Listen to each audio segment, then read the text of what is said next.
मतलब नाम से समझ में आ रहा है रुका हुआ, डायनेमिक से मतलब मूव करता हुआ, और सरफेस, लिक्विड की सरफेस पे एक प्रॉपर्टी है जिसको हमें डिस्कस करना है, दैट इज सरफेस टेंशन। तो सबसे पहले हम लोग आते हैं फ्लूइड स्टैटिक्स।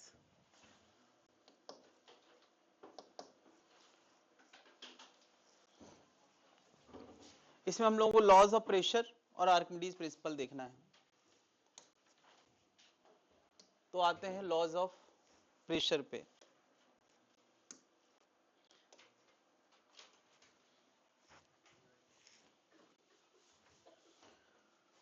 तो प्रेशर का पूरा कॉन्सेप्ट हम लोग स्टेप वाइज समझेंगे।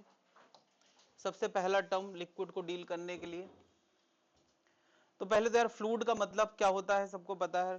फ्लूइड मतलब क्या, दैट कैन फ्लो। तो फ्लूइड एक देखा जाए तो गैस और लिक्विड को कंबाइंड फॉर्म में बोल देते हैं। गैस भी फ्लो कर सकती है और लिक्विड भी फ्लो कर सकता है, तो दोनों ही फ्लूइड हैं। बहुत सारा डिस्कशन लिक्विड का और गैस का सिमिलर है, मतलब जो जैसा लिक्विड के लिए होगा वैसा ही गैस के लिए होगा, और बहुत कुछ अलग भी है ना। तो पूरे दोनों को दिमाग में रख के बातें हमें करना है ना। जहां जहां गैस को लेके थोड़ा अलग बातें हैं तो अलग कर लेंगे, यानी दोनों को दिमाग में रखना है ना। मेनली हम लोगों को बात किसकी करना है, लिक्विड की, और कहीं कहीं बीच में गैस की भी प्रॉपर्टी उसी से एसोसिएट हो जाएगी, तो वही रूल उसमें भी लगा देंगे, ठीक है। तो फ्लूइड में हम लोग गैस और लिक्विड दोनों की बात करने वाले हैं। अच्छा, एज ऑलवेज कि हम लोग इस लेवल पे, अपने लेवल पे बहुत आइडियल बातें करते हैं, और अभी टॉपिक की शुरुआत है तो हम लोग बिल्कुल आइडियल लिक्विड के बारे में बात करेंगे। आइडियल लिक्विड मतलब क्या, कि ऐसा लिक्विड कि उसको चाहे जितना प्रेशर दे दो वो कंप्रेस नहीं हो सकता है ना। जबकि हकीकत में लिक्विड के अंदर कंप्रेशन थोड़ा बहुत हो जाता है। तो आइडियल लिक्विड कैसा होगा, इनकंप्रेसिबल होगा, और उसके अलावा नॉन विस्कस होगा, यानी उसके अंदर लेयर्स के बीच में फ्रिक्शन जैसा कोई फोर्स नहीं होगा। जबकि हकीकत में जब लिक्विड फ्लो करता है तो उनकी लेयर्स के बीच में एक फ्रिक्शन जैसा फोर्स आता है, opposing force, opposing to the motion force आता है, जिसको हम क्या बोलते हैं, विस्कस फोर्स। वो भी हमें कंसीडर फिलहाल नहीं करना है। यानी अभी जो डिस्कशन फ्लूइड स्टैटिक्स में चल रहा है और बर्नौली तक चलेगा, उसमें हम लोग बहुत आइडियल बात करने वाले हैं। ये इनकंप्रेसिबल, और ये कब तक करने वाले हैं, ये पूरा फ्लूइड स्टैटिक्स जो अभी चलने वाला है, इसको हाइड्रोस्टैटिक्स भी लिखा जाता है। जब हम केवल वाटर को दिमाग में रखते हैं तो उसको हाइड्रोस्टैटिक्स नाम आता है, इसी के अंडर पे, है ना, हाइड्रोस्टैटिक्स। तो हाइड्रो वर्ड सबको पता होना चाहिए किससे रिलेटेड है, वाटर से। तो रुके हुए वाटर के बारे में डिस्कशन इसी के अंडर में आएगा, है ना। इसके अलावा हम लोग डायनेमिक्स जब पढ़ेंगे तो भी पहले हम लोग डायनेमिक्स पढ़ेंगे आइडियल सिचुएशन में, और उसके बाद एक टॉपिक आएगा विस्कोसिटी। तब हम लोग पहली बार लिक्विड की लेयर्स के बीच में फ्रिक्शन जैसे फोर्स की बात करेंगे, अभी फिलहाल नहीं करने वाले हैं, ठीक है। तो अभी लिक्विड को डील करने के लिए कुछ टर्म इन्वॉल्व होने वाले हैं, इसमें नया कुछ एक्चुअली है नहीं। बताओ, अच्छा डेंसिटी, बचपन से लेके आज तक हम लोग जो डेंसिटी पढ़ते आ रहे हैं, that is volume mass density, मतलब यूनिट वॉल्यूम का मास, है ना। और लिक्विड में ये डिस्कशन बहुत जरूरी है, क्योंकि हम लोग कितने लिक्विड को अंडर कंसीडरेशन ले रहे हैं, है ना, उसका हमें जनरली वॉल्यूम पता होगा, मास हम उसकी मदद से निकाल सकते हैं, है ना। इसीलिए हम लोग लिक्विड में डेंसिटी की बात ज्यादा करेंगे, क्योंकि गिवन मास जैसी बात इस टॉपिक में हो नहीं सकती। गिवन मास वाली बात तब होती है जब हम किसी ब्लॉक का डिस्कशन करते हैं, है ना। लिक्विड में अब यार हम लोग कंसीडर सम मास कर सकते हैं, लेकिन गिवन मास नहीं बोल सकते हैं। क्यों, अब यार पूरी नदी के अंदर डिस्कशन करना है तो क्या नदी का मास देंगे, समुद्र का मास देंगे, नहीं, बस मेरे। इसीलिए हम लोग लिक्विड की डीलिंग किसके फॉर्म में करेंगे, गिवन डेंसिटी के लिए, यानी उसमें डेंसिटी इंफॉर्मेशन इस टॉपिक में ज्यादा इंपॉर्टेंट है। बात क्लियर है। तो डेंसिटी क्या होता है, यूनिट वॉल्यूम का मास, यानी यूनिट वॉल्यूम तुम मन में सोच लो यार, यूनिट वॉल्यूम मन में क्या सोचोगे, अरे यूनिट वॉल्यूम क्या सोचोगे, 1 सेंटीमीटर क्यूब, वो इतना सा जो इंजेक्शन वाला होता है, सीसी। सीसी नाम पता है तुम लोगों को, सीसी कैसे पता चला, हाँ, क्यूबिक सेंटीमीटर। जिस जमाने में डॉक्टर लोग बेसिकली इंडिया में पहली बार एलोपैथिक आया तो इंजेक्शन देना शुरू किया गया, तो डॉक्टर नर्स से क्या बोलता होगा, इस पेशेंट को 1 सीसी इंजेक्शन लगा दो क्यूबिक सेंटीमीटर क्यूब। तो वो कांच से वो इंजेक्शन 1 सेंटीमीटर क्यूब निकाल के लगाती होगी। तो इंडिया की जनता को क्या समझ में आया, दिस इज सीसी। अब वो चाहे 1 लीटर की बोतल हो, चाहे उसको भी हम लोग क्या बोलते हैं, सीसी, जबकि सीसी कहां से आया है, centimetre cube, cubic centimetre cube. खैर, तो 1 सेंटीमीटर क्यूब। दूसरा, हमारे छत में, घर पे के छत में जो कंटेनर होता है वो आमतौर पे 1 मीटर क्यूब का होता है। वैसे तो रेक्टेंगुलर नहीं होता है, सिलेंड्रिकल होता है, बट जनरली 1 मीटर चौड़ाई, 1 मीटर लंबाई और 1 मीटर गहराई, ऐसा लगभग इतना ही होता है। 1000 1 मीटर क्यूब में कितना पानी आता है? ओके, कुछ चीजें मैं यहां लिख दूं यार। 1 सेंटीमीटर क्यूब को हम लोग 1 सीसी बोलते हैं, और इसको अगर स्टैंडर्ड यूनिट में लिखना हो तो 10⁻⁻6 मीटर क्यूब हो जाएगा। इसके अलावा मैंने कहा 1 मीटर क्यूब ये कितना होता है, 1000 लीटर, या अगर 1 लीटर लिखना हो तो क्या हो जाएगा, 10⁻³ मीटर क्यूब। तो डेंसिटी पर मीटर क्यूब में ये स्टैंडर्ड यूनिट है, पर सेंटीमीटर क्यूब में भी दी जा सकती है, तो हम उसको बदल लेंगे। अब यार डेंसिटी की बात चली तो सबसे फेमस डेंसिटीज हमें याद भी होना चाहिए। सबसे फेमस तुम किसको मानते हो, वाटर को। तो बताओ जरा, वाटर की डेंसिटी कितनी होती है? हाँ, 1 ग्राम पर सेंटीमीटर क्यूब। जो ये सीजीएस में हो गया यार, अगर इसको मीटर में लिखना हो तो 10⁻³ kg पर मीटर क्यूब। यानी यार हमारे घर की छत में 10⁻³ मतलब 1000 किलोग्राम पानी आता है पर मीटर क्यूब। 1 लीटर में आमतौर पे कितना पानी आता है? 1 लीटर में आमतौर पे 1 kg वाटर आता है, और ये एग्जैक्ट एट 4 डिग्री सेंटीग्रेड पे एग्जैक्टली ट्रू होता है। 1 लीटर में 1 किलोग्राम पानी आता है, 4 डिग्री सेंटीग्रेड पे ये एग्जैक्ट मेजरमेंट है। खैर, तो हमारे घर की छत में जो टंकी होती है उसमें कितना पानी आता है? लगभग 1000 लीटर। आमतौर पे ज्यादातर टंकियां वही देखी जाती, 1000 kg पर मीटर क्यूब। इसके अलावा यार एक डेंसिटी की और मैं चर्चा करूंगा, रो मरकरी। बताओ यार मरकरी की डेंसिटी कितनी होती है? ये पता है क्या होता है? आमतौर पे एटमॉस्फेरिक कंडीशन पे जो बैरोमीटर का लेवल होता है, तो उसका, इससे अभी प्रेशर की बात नहीं चल रही, वो प्रेशर को डिनोट कर रहा है।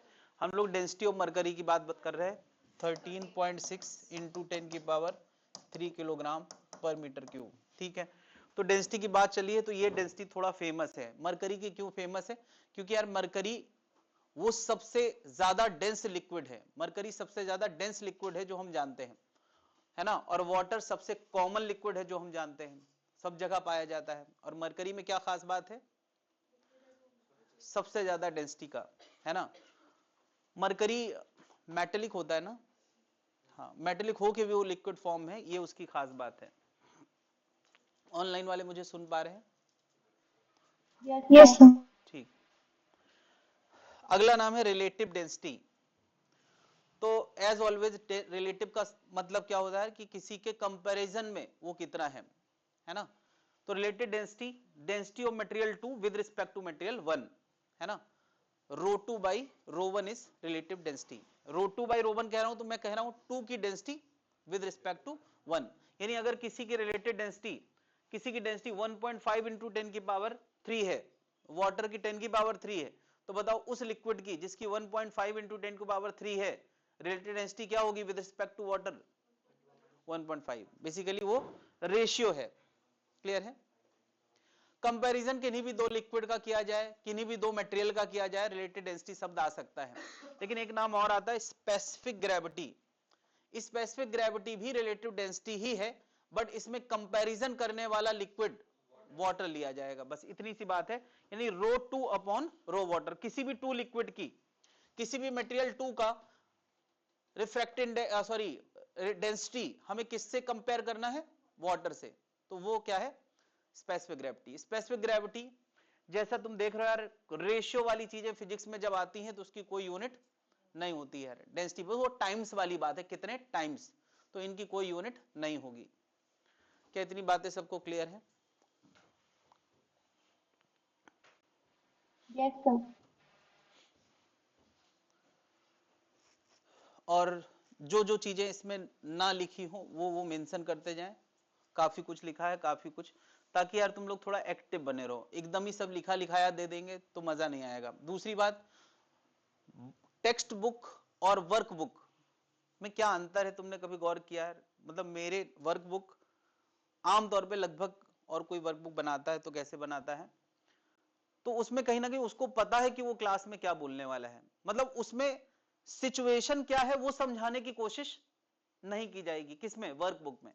जो टेक्स्ट बुक होती है उसमें पूरी सिचुएशन को एक्सप्रेस करने के लिए लंबी सी लाइनें होती है, यानी मैं जो बोल रहा हूं, नरेट कर रहा हूं, समझा रहा हूं, फील करा रहा हूं, वो सब समझाने की लाइनें भी टेक्स्ट बुक में होती हैं, जिसकी वजह से टेक्स्ट बुक का रिटन कंटेंट बहुत बढ़ जाता है, क्योंकि वो फील भी बहुत शब्दों से कराएगा, वो थोड़ी बोलता है।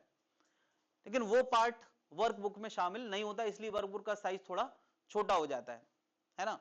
क्यों? क्योंकि ये एजम्पशन है कि क्लास में तुम सुन रहे हो, ध्यान दे रहे हो। बिना क्लास के ये वर्क बुक किसी बाहर वाले के लिए काम का नहीं है, क्योंकि तुम्हें पता है कि इस सीक्वेंस में मैंने बोला था तो क्या क्या थॉट क्रिएट करे थे, क्या क्या फीलिंग क्रिएट करी थी, तो तुम इसको बड़े आराम से जब देखोगे तुम्हें इजी महसूस होगा।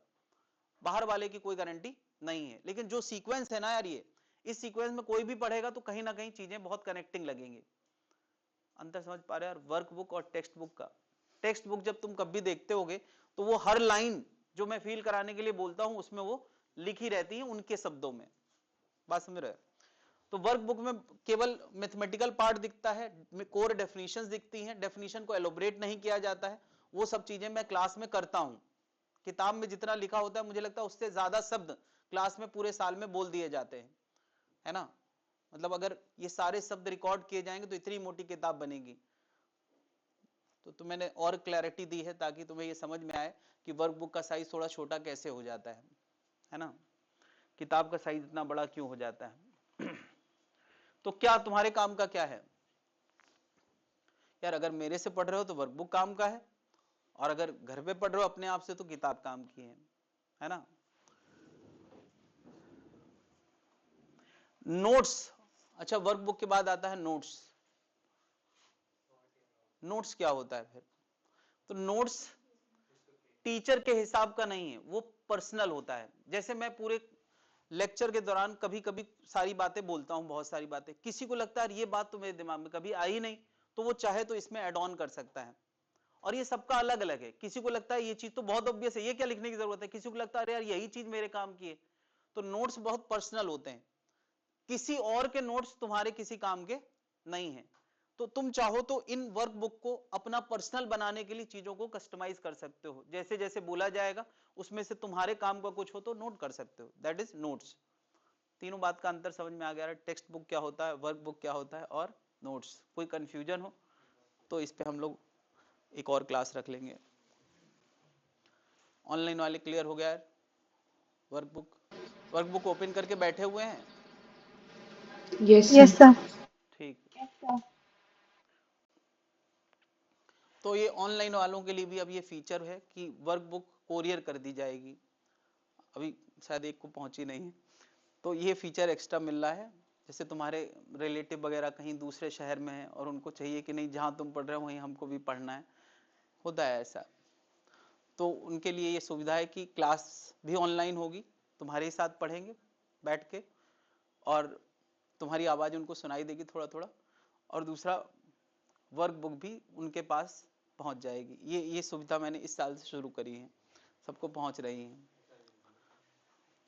सर पेटीएम कर देना चॉकलेट के लिए अगर टॉप अप कर दे। ऑनलाइन वाले बच्चों को अगर टॉप अप कर दे पेटीएम कर देना। टेस्ट वाला थोड़ा ऑफलाइन बन नहीं पाता है, वो लोग घर पे देते हैं, पता नहीं अब विद इन द टाइम अगर सबमिट हो जाए तो सही माना जाएगा। हाँ भाई चलो आगे बढ़ते।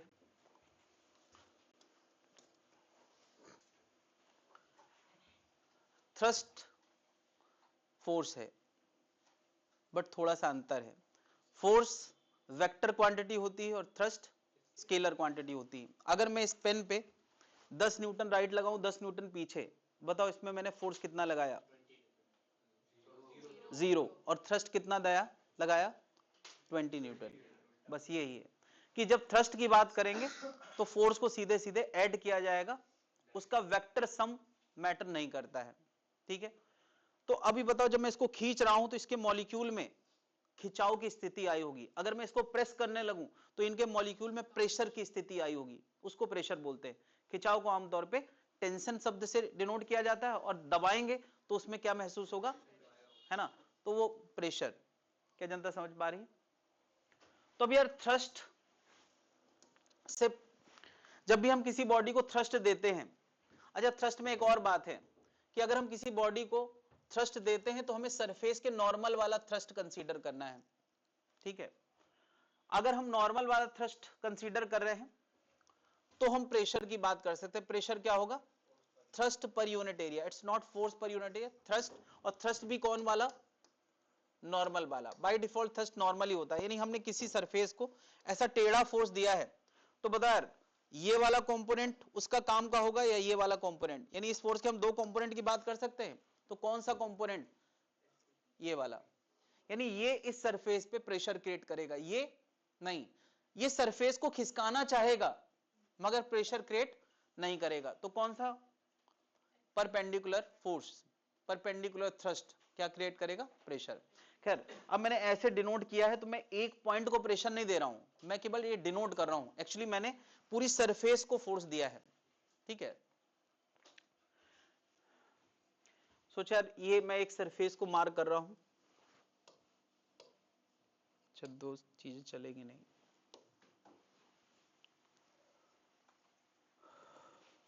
इस पे आते हैं।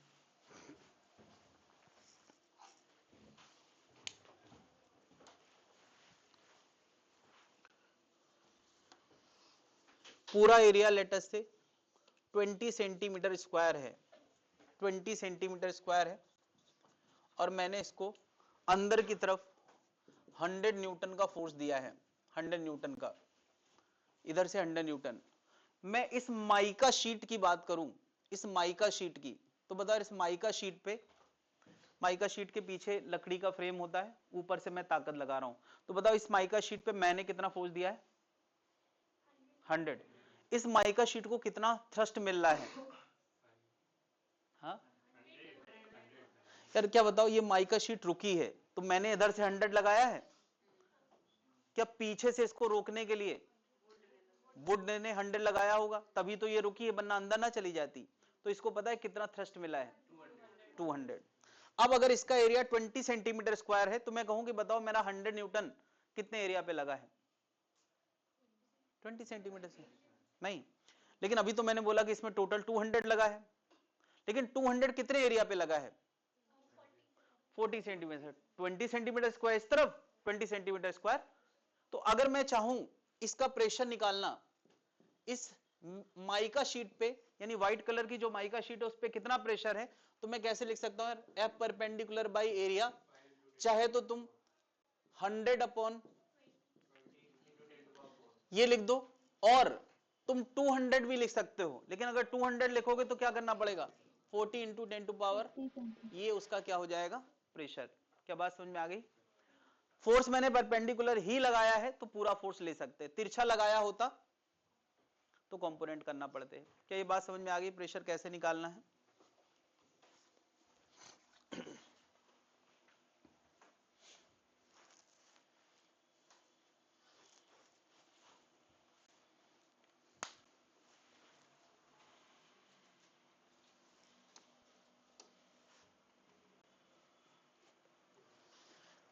तो अभी यार प्रेशर वाली बात समझ में आ गई है, तो प्रेशर को लेके कुछ नियम है जिनको लॉज ऑफ प्रेशर बोलते हैं।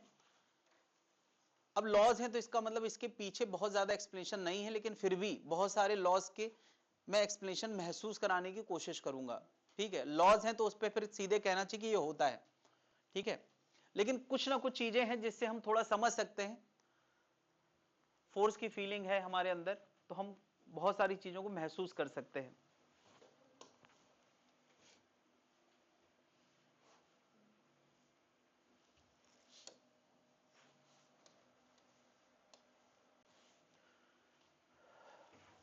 ये मैंने यार लिक्विड का एक छोटा सा ड्रॉप अंडर कंसीडरेशन लिया है, इतना छोटा है कि उसके अपने वेट की कोई चर्चा नहीं करना है, ठीक है। ऑब्वियसली यार उसमें वेट होगा और ये ऊपर के लदे हुए लिक्विड के इन्फ्लुएंस में है। तो जब भी हम एक छोटा सा डॉट लेते हैं तो वो चारों तरफ से दबाव महसूस करता है। तो वो चारों तरफ से, जब बहुत छोटा है, उसका अपना वेट मैं कंसीडर नहीं कर रहा हूं, तो उस केस में मैं कहूंगा ये जो दबाव महसूस करेगा वो चारों तरफ से बराबर बराबर महसूस करेगा, इसमें कोई पक्षपात नहीं होगा। अच्छा एक बात है, अगर मैं ये बड़ा साइज ले लूं तो पक्षपात हो जाएगा। पता है क्यों? क्योंकि यार इसका अपना वेट यहां का प्रेशर बढ़ा देगा, तो ये वाले वेक्टर्स बड़े होंगे और ये वाले ऊपर वाले वेक्टर छोटे होंगे। भाई ज्यादा प्रेशर तो ज्यादा फोर्स नहीं। तो ये जो मैंने एरोज दिखाए हैं, ये arrow by the liquid on that considered particle है, नहीं, इस कंसीडर्ड पार्टिकल में इतना फोर्स है।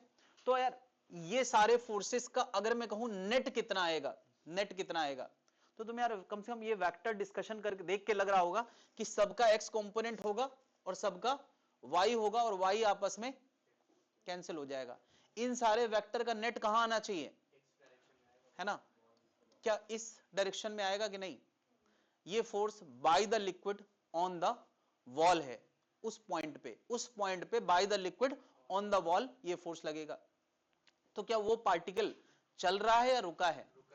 रुका है। तो इसका मतलब सीधा सीधा क्या है कि यहां से वॉल ने भी फोर्स दिया होगा, नहीं, और वॉल ने कितना दिया होगा? सेम।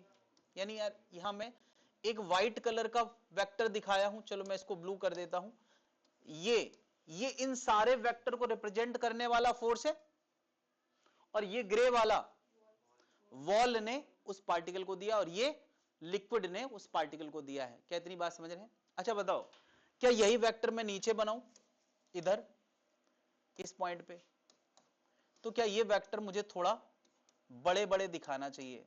पता है क्यों? अरे ज्यादा गहराई पे है तो इनका जो नेट आएगा वो राइट आएगा और ये ग्रे वाला कहां आएगा? लेफ्ट आएगा। क्या बात समझ में आ रही है?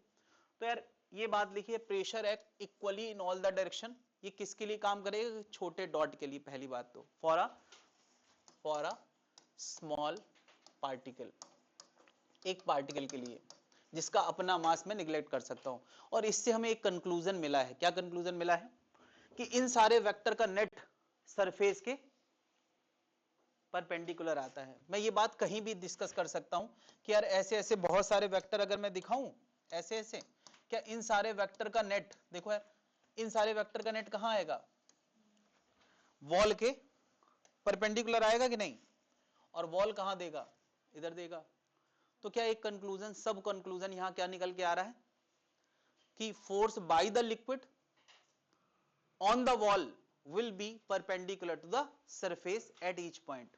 क्या बता? force by the liquid on the surface will be perpendicular to the surface of wall, है ना? at each point. इसका मतलब क्या निकाला कि यार अगर मैं इधर बात करूंगा तो ऐसा लगेगा, इधर बात करूंगा तो ऐसा मिलेगा, इधर बात करूंगा तो सॉरी ऐसा मिलेगा, इधर बात करूंगा ऐसा मिलेगा, ऐसा। क्या समझ पा रहे हैं? हर जगह ये फोर्स 90 डिग्री पे होगा और ऑब्वियसली ज्यादा गहराई पे वेक्टर बड़े बड़े दिखाएंगे, कम गहराई पे वेक्टर छोटे छोटे दिखाएंगे। क्या समझ पा रहे हैं? यार इस सुराही में मैंने इस तरह के एरोज दिखाए हैं। ये एरोज क्या है? उस जगह के डॉट पे कलेक्टिवली सारे पार्टिकल अगल बगल वालों ने जो फोर्स दिया है। क्या जनता समझ पा रही है? ये पॉइंट क्लियर है?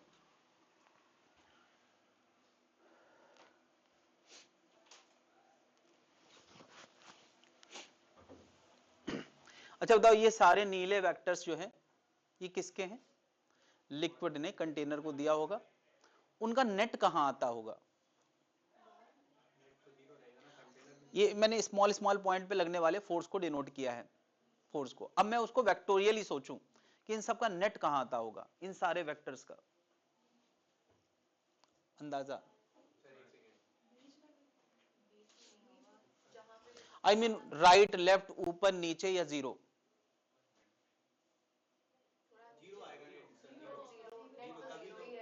चलो चलो मैं एक काम करता हूं, इधर बना देता हूं ताकि यहां से लोग कनेक्ट कर पाए।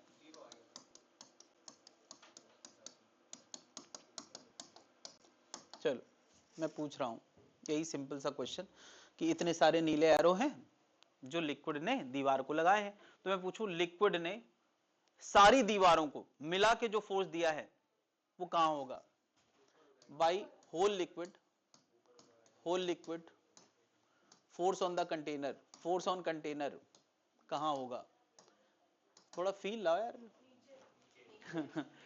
ये सारे वेक्टर्स को राइट लेफ्ट कैंसिल, तो कहां आएगा? डाउनवर्ड। ये बड़ा लॉजिकल है, नीचे होना ही चाहिए भाई। लिक्विड को ग्रेविटी कहां खींच रही है? नीचे। तो सारे वेक्टर का नेट कहां आना चाहिए? नीचे आना चाहिए। बात कर लो। कह देना 1:30 बजे के बाद क्लास छूटेगी, और फालतू हो तो कह देना मत करो बात। क्लियर है? डाउनवर्ड। चलो और एक बात मैं तुमसे पूछूं यार, ये तुम्हारे अंदर से निकलना चाहिए, क्योंकि यार बीच में मुझे जंप करना पसंद नहीं है और सब चीजों के रीजनिंग बताते हुए मैं आगे बढ़ रहा हूं। पता यार ये ग्रे कलर के वेक्टर्स किसके हैं? वॉल जो लिक्विड पे लगा रही, ऑब्वियसली यार लिक्विड को जाने थोड़ी दिया गया है, वेट जरूर लग रहा है बट उनको रोका गया है। रोका गया है तो किसने रोका है? वॉल ने। तो बताओ इन ग्रे कलर के सारे वेक्टर्स, ये ग्रे कलर के सारे वेक्टर्स का नेट कहां आएगा? ये by the container on the liquid, by the container on the liquid कहां आएगा? By the container on liquid obviously will be upward. सीधी सी बात है, जितना लिक्विड वॉल को नीचे देगा उतना वॉल लिक्विड को ऊपर, क्योंकि आखिरकार तो लिक्विड रुका है। ये मैं पुरानी बातों से नई बात को जोड़ रहा हूं। क्या जनता समझ पा रही? अल्टीमेटली यार पुरानी चीजें कहीं भी वायलेट नहीं होने वाली। क्या जनता समझ गई है? अच्छा, इसमें एक और बात है जो अभी हमने स्किप करी है। क्या ऊपर से एक और है जो फोर्स दे रहा होगा? एटमॉस्फेयर। तो एटमॉस्फेयर पर यूनिट एरिया पे कितना फोर्स देता है उसको बोलेंगे प्रेशर। पर यूनिट एरिया पे कितना फोर्स देता है उसको बोलेंगे प्रेशर। तो कोई मुझे बताएगा प्रेशर ऑफ एटमॉस्फेयर आमतौर पे नॉर्मली कितना होता है? नॉर्मली स्टैंडर्ड यूनिट में बताएं जरा। होता है 1.01 इंटू 10 की पावर 5 पास्कल। ये स्टैंडर्ड यूनिट है। पास्कल न्यूटन पर मीटर स्क्वायर स्टैंडर्ड यूनिट होती है, जिसको साइंटिस्ट के नाम पे क्या बोला जाता है? पास्कल। ये पीछे अपडेट कर लें जरा। नॉर्मली प्रेशर इतना होता है। इसी को हम क्या बोल देते हैं? इसी को हम बोल देते हैं क्या? 1 एटमॉस्फेयर प्रेशर। 1 एटमॉस्फेरिक, पीछे अपडेट कर दें प्रेशर। प्रेशर की बात चली है तो इस प्रेशर की चर्चा करना जरूरी है। 1 एटमॉस्फेयर प्रेशर, 1 एटमॉस्फेयर प्रेशर इसी को बोलते हैं। जब प्रेशर 1 एटमॉस्फेरिक होता है तो 1.01 इंटू 10 टू पावर आमतौर पे, तो क्या प्रेशर इतना ही रहता है? नहीं, आमतौर पे इतना होता है, कम ज्यादा होता रहता है। 1.01, 1.02, आंधी आने से ठीक पहले 0.8 कम हो जाता है। ठीक,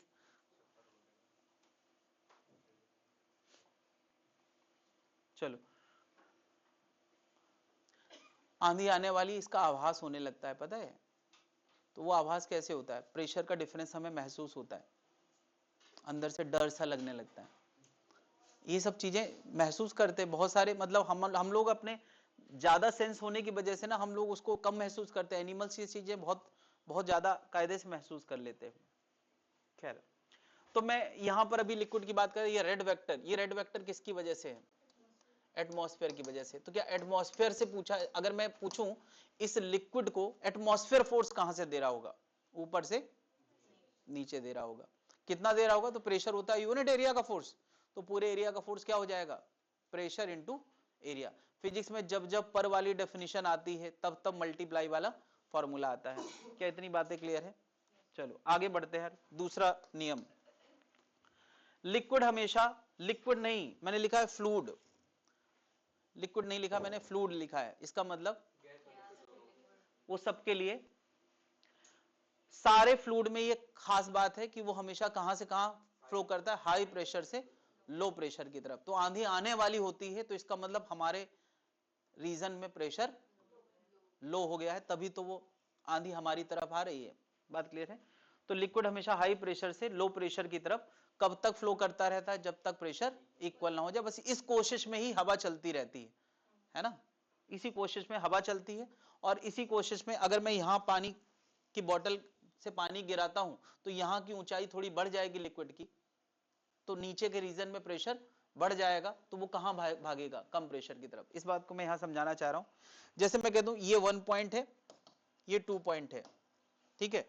अगर मैं यहां से बोतल का पानी गिरा रहा हूं इधर से, तो क्या इधर का पानी लेवल बढ़ जाएगा यहां, और 1 रीजन का पानी लेवल बड़ा होगा तो इसके ऊपर लदा हुआ लिक्विड ज्यादा प्रेशर क्रिएट करेगा, और 2 रीजन का प्रेशर कम होगा, तो लिक्विड कहां से कहां की तरफ फ्लो करेगा? 1 से 2 की तरफ। लेकिन अगर पानी का लेवल सब जगह एक जैसा हो जाए, तब यार 1 रीजन का प्रेशर और 2 रीजन का प्रेशर दोनों के ऊपर बराबर लिक्विड लदा होगा, तो प्रेशर भी सेम होगा, तो लिक्विड का फ्लो होना बंद हो जाएगा। क्या जनता समझ पा रही है? ठीक है। जब भी यार हमें ये समझना हो कि लिक्विड क्यों फ्लो कर रहा है, तो लोग क्या करते हैं कि यहां पर एक सिलेंडर इमेजिन करते हैं, ऐसा एक सिलेंडर इमेजिन करते हैं, लिक्विड का एक सिलेंडर इमेजिन करते हैं। क्या इस लिक्विड के सिलेंडर में इस वाले रीजन पे चारों तरफ से फोर्स लग रहा होगा जिसका नेट लेफ्ट आएगा, इस वाले रीजन में चारों तरफ से फोर्स लग रहा होगा जिसका नेट राइट आएगा, है ना? अगर चारों तरफ से फोर्स लग रहा है जिसका नेट राइट आ रहा है और यहां वाले रीजन के वेक्टर बड़े बड़े हैं, तो ये वाला फोर्स ज्यादा होगा, ये वाला फोर्स कम होगा। तो क्या ये लिक्विड को कहां मूव करना चाहिए? राइट मूव करना चाहिए। क्या ये बात समझ में आ रही? कोई भी एक छोटा सा सिलेंडर कंसीडर करो, बहुत छोटा सा, और उसके इस पॉइंट के सारे वेक्टर का नेट राइट आएगा, इस पॉइंट के सारे वेक्टर का नेट लेफ्ट आएगा। ज्यादा कौन होगा? जिस तरफ वो ज्यादा लिक्विड लदा होगा। तो उससे तुम्हें एक्सप्रेशन मिल जाएगा क्यों राइट जा रहा है। क्या जनता समझ पा रही है? ठीक। तो थोड़ा थोड़ा स्मॉल मिलाते जाओ, लार्ज बनाते जाओ, चीजें अपडेट करते जाए, पुरानी फीलिंग से नई फीलिंग को कनेक्ट करना है।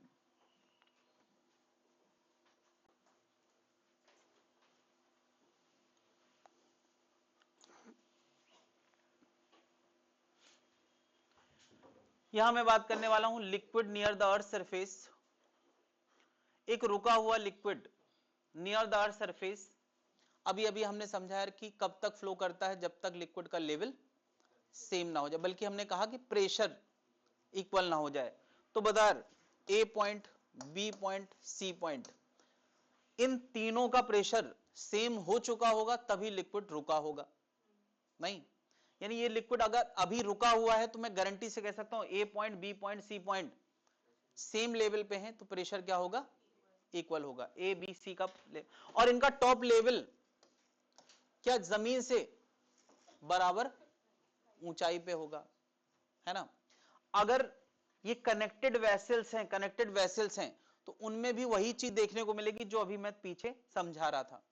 नहीं, क्या कि सेम लेवल पे प्रेशर सेम रहेगा या फिर मूव करेगा। दो चीजें हैं। मैं किसके लिए गारंटी ले सकता हूं सेम लेवल पे प्रेशर सेम रहेगा?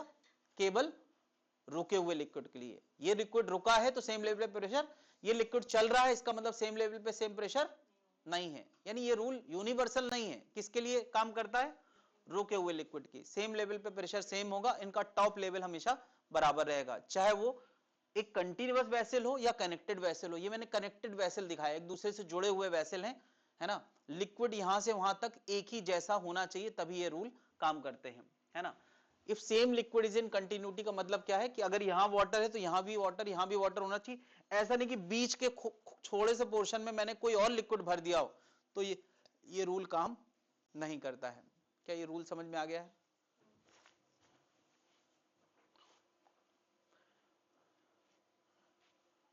क्या यू करके वैसल यहां बना है? आगे देखो जरा, और आगे, और आगे। अच्छा, वो आगे बना है, यू वैसल आगे बना है, यूट्यूब। ठीक,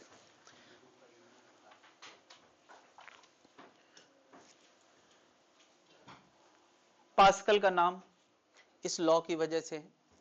एक बंद लिक्विड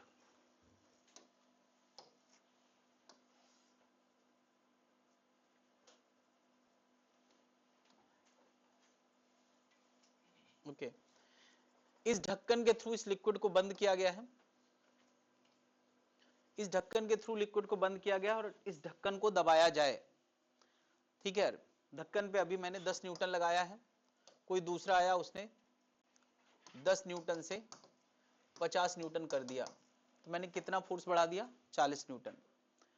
ये फोर्स मैंने इतने एरिया में बढ़ाया है, इतने एरिया में, है ना। मान लिया इसका एरिया कुछ 2 सेंटीमीटर स्क्वायर है, ठीक है। तो मैंने यार 10 न्यूटन से 50 न्यूटन बढ़ाया, तो क्या प्रेशर भी 10/2 से कितना कर दिया है, 50/2 कर दिया है कि नहीं, इतने न्यूटन पर मीटर स्क्वायर से। तो ये हो गया प्रेशर का चेंज, प्रेशर का चेंज। अगर मैंने कोई प्रेशर का चेंज इसके ढक्कन पे किया है, इस रीजन पे, इस रीजन पे, तो ऐसा नहीं है कि प्रेशर का चेंज केवल इस रीजन में होगा। लॉ क्या कहता है कि अगर तुमने इस रीजन पे, वन रीजन पे प्रेशर बढ़ाने की कोशिश की है, तो 1 रीजन, 2 रीजन, 3 रीजन या कंटेनर का कोई भी 4 रीजन, किसी भी पॉइंट पे तुम देखोगे तो उसका इंक्रीमेंट सब जगह दर्ज होगा। रूल समझ में आया?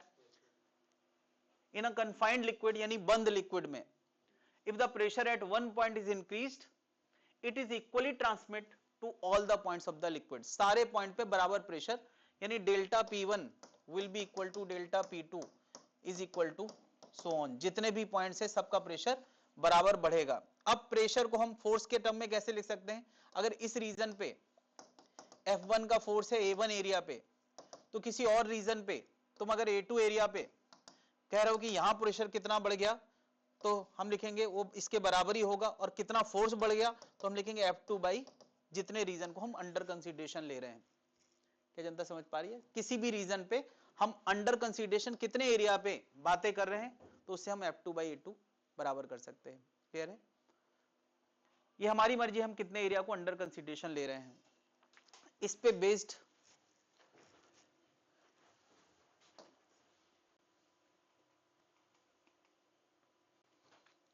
बेस्ड एक डायग्राम बनाया गया है।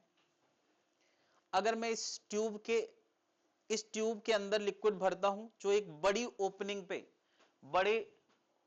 पे जाके कनेक्टेड वेसल में भरता है, यानी ये लिक्विड यहां भी है और यहां भी है, इसकी ओपनिंग छोटी है, यानी एरिया स्मॉल ए छोटा है, और इसकी ओपनिंग बड़ी है, इसका एरिया कैपिटल ए बड़ा है। यहां मैंने लेटर से एक ढक्कन ऊपर लगा दिया है, ठीक है। ये पिस्टन टाइप की चीज है कि लिक्विड बगल से लीक नहीं होगा, लिक्विड इसके अंदर पूरी तरह से सील्ड पैक है, इधर उधर नहीं जा सकता है। तो अगर मैं कहता हूं मैंने यहां पर एक हल्की सी मोटर से F1 का फोर्स लगाया है स्मॉल ए के एरिया पे, ठीक है, तो क्या बताओ इस रीजन पे, ये 1 रीजन है, ये कोई 2 रीजन है, क्या बताओ अभी अभी मैंने इस फोर्स को लगाया है F1, पहले कुछ रहा होगा, मैंने F1 और बढ़ा दिया, तो बताओ यार डेल्टा P1 कितना हो गया, F1 बाई स्मॉल ए। तो क्या इस 2 रीजन पे हर पॉइंट पे, इस जगह के हर पॉइंट पे प्रेशर बढ़ा होगा, इसके बराबर ही बढ़ा होगा, डेल्टा P2 इतना ही बढ़ा होगा। तो अब मैं इतने एरिया को अंडर कंसीडरेशन ले रहा हूं, तो F2 बाई कैपिटल ए के बराबर होगा कि नहीं। F2 का आंसर कितना आ गया, capital A by small A into F1। ये चीज जरा मैं एग्जांपल के साथ बताऊं। सोचो यार इसका एरिया 2 सेंटीमीटर स्क्वायर है और इसका 200 सेंटीमीटर स्क्वायर है, इसका 2 सेंटीमीटर स्क्वायर, इसका 200 सेंटीमीटर स्क्वायर है, तो 200 डिवाइड बाई 2, और F1 मैंने 100 न्यूटन लगाया था, हल्का सा फोर्स। तो बताओ यार ये दूसरे एंड पे कितना फोर्स क्रिएट हो गया, 10,000 न्यूटन। यानी यार मैं 100 न्यूटन की मामूली सी ताकत से उस तरफ कितना 10,000 न्यूटन क्रिएट कर सकता हूं। 10,000 न्यूटन का मतलब समझ रहे, 1,000 किलोग्राम की चीज को मैं हल्के से फोर्स से उठा सकता हूं। तो जितने भी यार हाइड्रोलिक लिफ्टर्स होते हैं, हाइड्रोलिक मशीन्स होती हैं, उनके बेसिक प्रिंसिपल यही होते हैं कि एक ट्यूब के जरिए मशीन फोर्स लगाती है, हल्का मशीन के अंदर इतना फोर्स जनरेट कराने की क्षमता नहीं है, तो मशीन हल्का फोर्स लगाती है ना। दूसरे एंड पे जो फोर्स जनरेट होता है वो बहुत हैवी होता है। तो ये थोड़ा सा अनबिलीवेबल लगता है, बट यही फैक्ट है। बस एक अंतर है कि तुम यहां लिक्विड को कुछ H1 हाइट पे प्रेस करते होगे तो इतने लिक्विड, मात्र इतने लिक्विड को तुम नीचा करते होगे, तो यहां से ये किसी H2 हाइट पे ऊपर बढ़ता होगा तो H1 H2 सेम नहीं होता होगा। यानी यहां हमें लिक्विड को ज्यादा डिस्प्लेस करना पड़ेगा, तब ये थोड़ा कम उठेगा। बस इतना अंतर होगा कि यहां तेजी से ये लिक्विड नीचे जाएगा और यहां ये धीरे धीरे दूसरा वाला पिस्टन ऊपर उठेगा। तो उससे हमें क्या दिक्कत है? अगर कहीं ताकत की जरूरत है तो हम ये काम तो कर ही सकते हैं कि एक मशीन को ज्यादा लिक्विड डिस्प्लेस करने के लिए डिजाइन करें, ये ट्यूब काफी बड़ी कर दें और वहां पे हम ज्यादा ताकत जनरेट कर ले जाएं। तो जितनी भी मशीनें तुम देखते हो यार, बड़ी बड़ी क्रेन्स होती हैं, उन सारे क्रेन्स के अंदर ये वाला प्रिंसिपल यूज होता है। दूसरा, जितने भी क्या बता यार कार के ब्रेक्स होते हैं, ब्रेक, उनमें भी यही प्रिंसिपल लगता है कि हमारा जो ब्रेक का पैडल है उसको हम दबाते हैं। आजकल पावर ब्रेक आने लगा है, एक जमाना था पावर ब्रेक नहीं आते थे, ये कुछ 15-20 साल पहले की बात है। 20 साल पहले तक पावर ब्रेक आते ही नहीं थे। यानी तुम यहां पे अपनी मैनुअल ताकत से ही गाड़ी रोकते थे, लेकिन मैनुअल ताकत इतनी थोड़ी होती है यार कि गाड़ी रुक जाए। तो तुम यार यहां लगाते थे कुछ 200-300 न्यूटन, इतना ही लगा सकते हो यार अपने पैर की ताकत से। कितना? 200-300-500 न्यूटन तक लगा दोगे ज्यादा ज्यादा नहीं। लेकिन यहां पे वो, क्योंकि ओपनिंग बड़ी है, जहां पे ब्रेक का शू होगा, जो यहां पे यार एक ब्रेक का शू लगा होगा जो पहिए के व्हील को ग्रिप करेगा, तो यहां जो ताकत जनरेट होगी ना यार, वो यहां के मुकाबले कम से कम 50 गुना ताकत जनरेट होगी जो इस व्हील को ग्रिप करता होगा। अब ग्रिप करने के लिए यार क्या, इनके बीच में हल्का सा फासला होगा, तो जैसे तुम इसको लार्ज डिस्प्लेस करोगे तो ये जाके उसमें चिपक जाएगा। बस चिपकाना ही तो है, यहां डिस्प्लेसमेंट ज्यादा जरूरी नहीं है, तो ये घूमता हुआ चक्का रुक जाएगा। कुछ ऐसी मैकेनिज्म होती है। और ये जो इसके अंदर लिक्विड भरा जाता है, इसी को ब्रेक ऑयल बोलते हैं। तुमने देखा होगा यार फिल्मों में कई बार क्या होता है, विलेन जो है गाड़ी के नीचे लेटता है थोड़ी देर के लिए एक सीन, और फिर अगले सीन में हीरो गाड़ी में बैठा, गाड़ी चल दी और फिर कैमरा जाता है नीचे किसी लिक्विड की तरफ, रेड कलर का लिक्विड। अब वो समझता है डायरेक्टर की सबको पता है, तो मैं तुम्हें बता देता हूं वो ब्रेक ऑयल होता है। और उसके बाद हीरो किसी भी शहर में रहता हो, पहाड़ आना तय है, और फिर एक अंधे आदमी को बचाने के चक्कर में वो ब्रेक लगाता है, बीच में उसको पता ही नहीं चलता कि ब्रेक फेल है। वो जब हाई स्पीड में पहुंचता है तब उसको पता चलता है कि ब्रेक फेल है, और फिर तो पता ही है गाड़ी चेंज आकर के फिर भी हीरो बच जाता है। 10 साल के लिए हीरो पिक्चर से गायब हो जाता है। अब हीरोइन भी कब तक इंतजार करती शादी आदि हो जाती है, फिर वापस आता है वो नए वाले हीरो का दोस्त बन के ये दीवाना मूवी की स्क्रिप्ट है। हाँ भाई, नोट कर लिया है?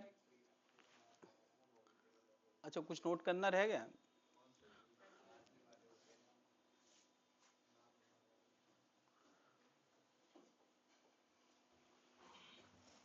तो यार पास्कल्स लॉ बड़ी काम की चीज है, क्योंकि यार इससे हमारे फिल्मों की स्क्रिप्ट पूरी होती है, विलन को पता रहता है कि क्या करना है वगैरह वगैरह, लिफ्टर्स के काम आता है।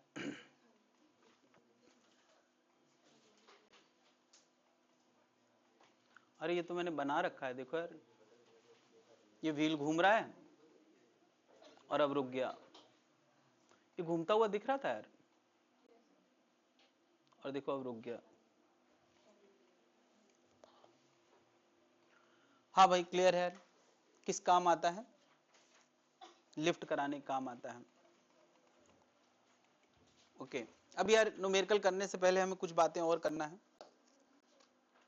इतनी देर में हमने जो पढ़ा है उसके साथ साथ हमारे दिमाग में कुछ इल्यूजन्स आए हैं।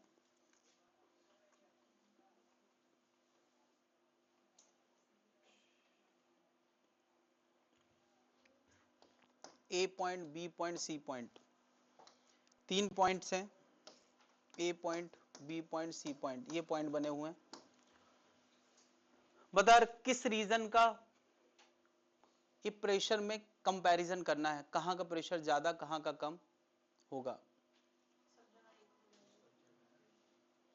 यार ए के ऊपर एक ब्लॉक लदा हुआ है, तो मुझे बता ए, बी और सी के प्रेशर में क्या कनेक्शन होगा?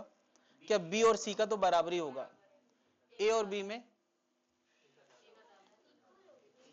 इक्वल होगा, यही मुझे बताना है, क्योंकि इल्यूजन आ गया है। मुझे बताओ, अगर मैं यहां एक सिलेंड्रिकल लिक्विड रखूं, ठीक है, तो वो मूव करेगा क्या? राइट? मैं कंसीडर करूं, मतलब है नहीं, कंसीडर करूं, क्या ये लिक्विड राइट मूव करेगा? अरे जो होना था इसके रखते समय हो चुका है, अभी तो सब मामला रुका, ये तैर रहा है। तो क्या तैरते वक्त लिक्विड मूव कर रहा होता है क्या? अरे कोई चीज अगर तुम उस पर तैरा दो तो क्या लिक्विड अंदर अंदर मूव करने लगता है? और करता रहेगा तो कब तक करता रहेगा? तो रूल क्या था? रूल क्या था? रुके हुए लिक्विड में अगर लिक्विड कंटिन्यूटी में है तो सेम लेवल पे प्रेशर सेम होता है। तुम्हें कोई कितना भी गुमराह करने की कोशिश करे, तुम्हें गुमराह नहीं होना है, और ये कोशिश वही है कि तुम्हें गुमराह किया जाए।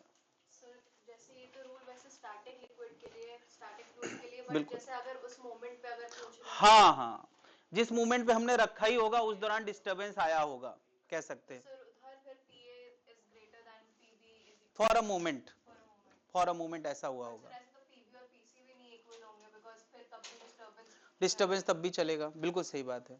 तो हम यहाँ पे बात कर रहे हैं कि ये बहुत समय से रखा हुआ है, सब कुछ रुका हुआ है, तब ए और बी का प्रेशर क्या होगा? सेम। ओके, ए और बी दो पॉइंट है।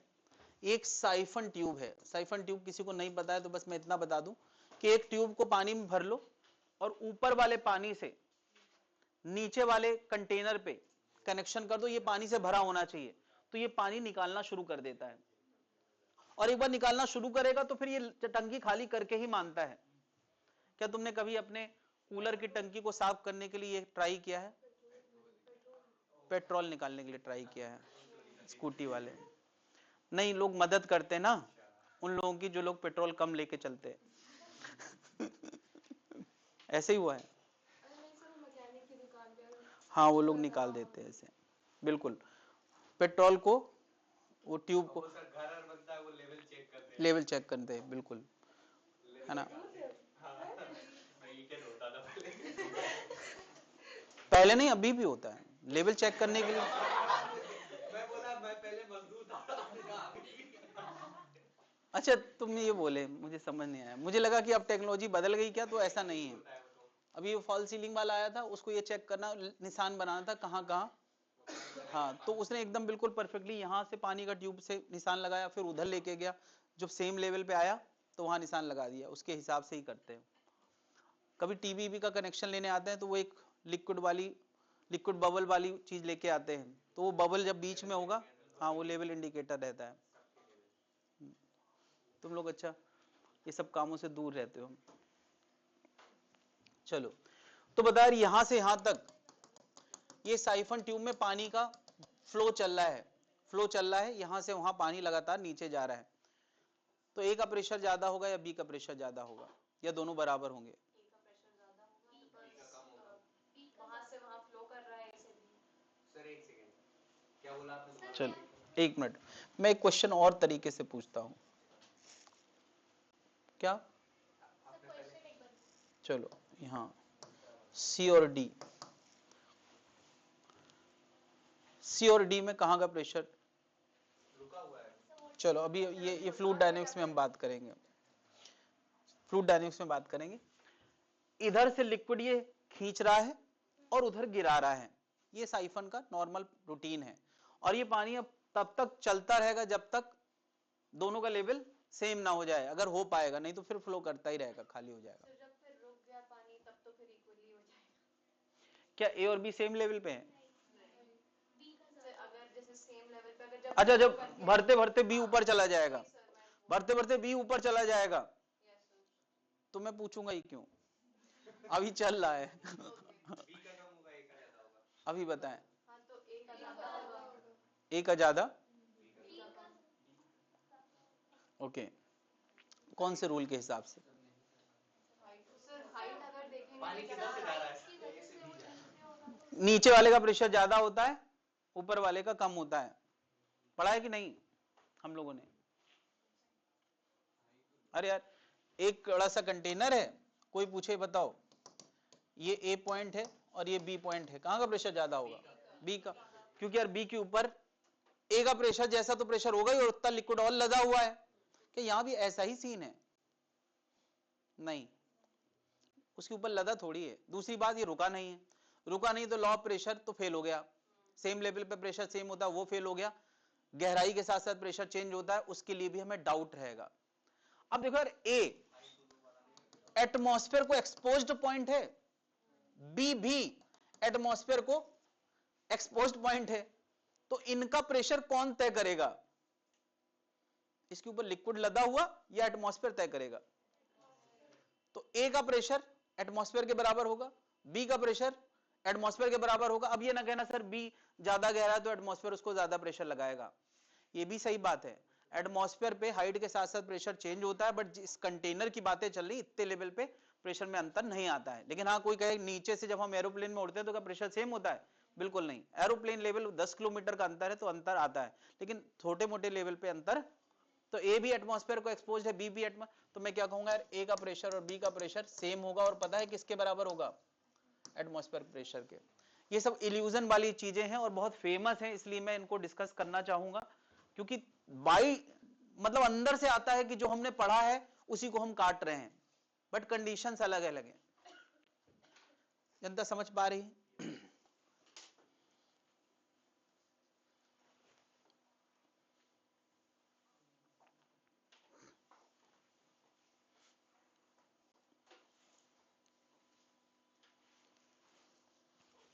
डन। तो यार लॉ ऑफ प्रेशर पे रुके हुए लिक्विड अरेंजमेंट को यूज करते हुए इन तीन चीजों पे हम लोग बात करने वाले हैं, और सब में एक ही रूल लगने वाला है कि सेम लेवल पे प्रेशर सेम होता है। ये लॉ सबको पता है। तो पहला डिस्कशन हम करने वाले हैं यू ट्यूब का। इस यू ट्यूब में अगर एक ही लिक्विड भरा होता तो ऑब्वियसली एक ही लिक्विड भरा होता तो टॉप लेवल दोनों के सेम होते और सेम लेवल पे प्रेशर सेम होता। मैंने यहां दो लिक्विड भरे हैं, एक रो1 डेंसिटी का और दूसरा रो2। क्या तुम्हारे टेक्स्ट में ये अलग अलग महसूस हो रहे हैं? नहीं, यहां इनका ज्वाइंट है, इधर का कलर अलग है और इधर का कलर अलग है। तुम्हारे को काले अक्षर वाला दिया गया है तो थोड़ा सा अलग कर लें, ठीक है। दो लिक्विड भरे हैं, अगर दो लिक्विड भरे हैं तो क्या बताओ, लिक्विड अब यहां से कंटिन्यूटी ब्रेक कर देता है, कंटिन्यूटी ब्रेक कर देता है। मैंने यार सेम लेवल पे दो पॉइंट रखे हैं यार, ए और बी, सी और डी। बता यार ए और बी का प्रेशर सेम होगा या नहीं? ए और बी का प्रेशर सेम होगा या नहीं? नहीं होगा। और वजह क्या है कि दोनों सेम लिक्विड में नहीं है, नहीं है। लेकिन सी और डी क्या कंटिन्यूटी में है? डी भी उसी लिक्विड का पॉइंट है, एंड पॉइंट, और सी भी उसी लिक्विड का पॉइंट है, तो सी और डी के प्रेशर सेम होंगे क्योंकि लिक्विड कंटिन्यूटी में है। ये रूल को थोड़ा हम लोग और यहां समझ पा रहे हैं।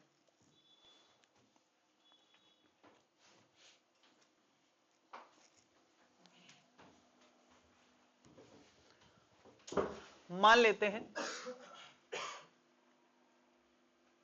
ए और बी इक्वल क्यों नहीं? अगर लिक्विड अलग है बट हाइट भी इक्वल है तो ओके, मैं इसके लिए एक चीज यहां स्किप कर दिया हूं, पहले यहां आते हैं फिर वहां पे आएंगे फिर से, ठीक है।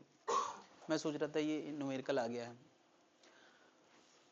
प्रेशर एट डेप्थ एच पीछे छूट गया है ना? आगे है, ओके आगे है, तो आगे वाला देखते पहले। Pressure depth H, pressure at depth H. पता है किसी लिक्विड कंटेनर के,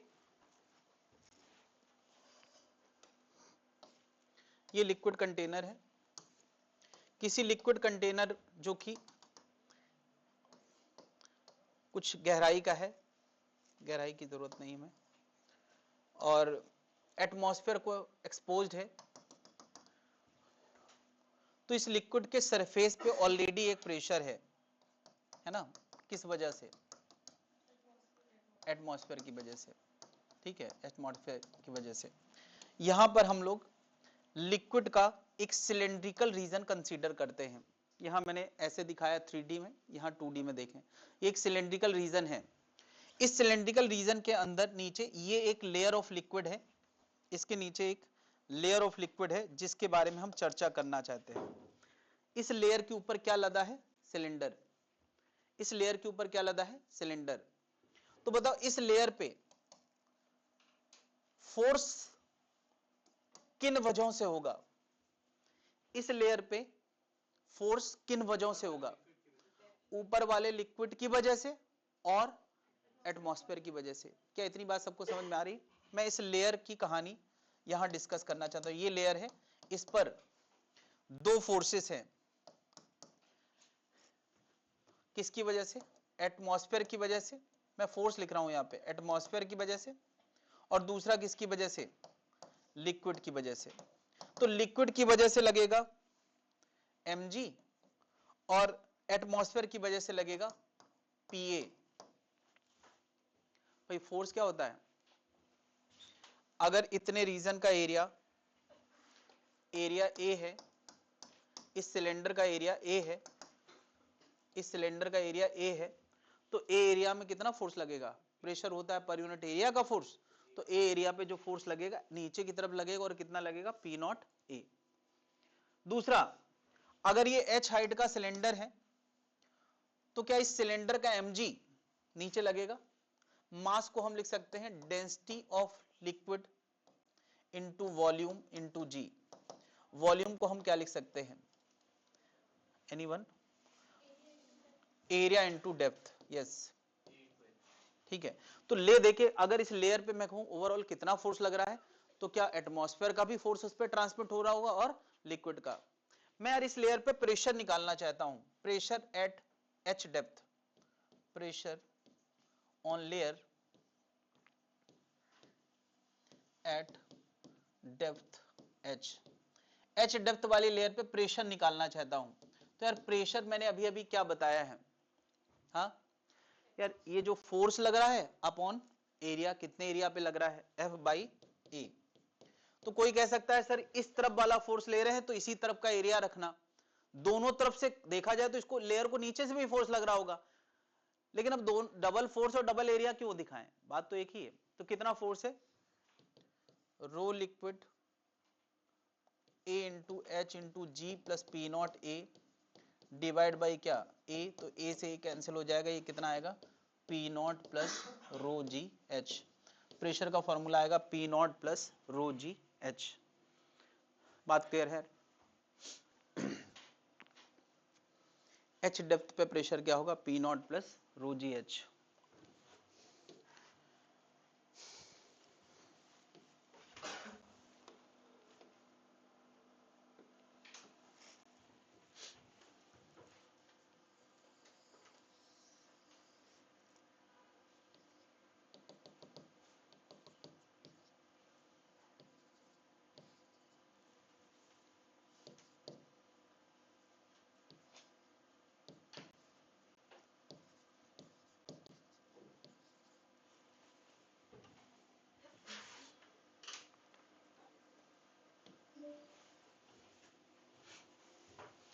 तो यार ये रिजल्ट हमें ऐसे याद रहना चाहिए कि यार एक लिक्विड का लदा कॉलम इस लेयर पे लदा हुआ है तो वो प्रेशर एक्सर्ट करता है।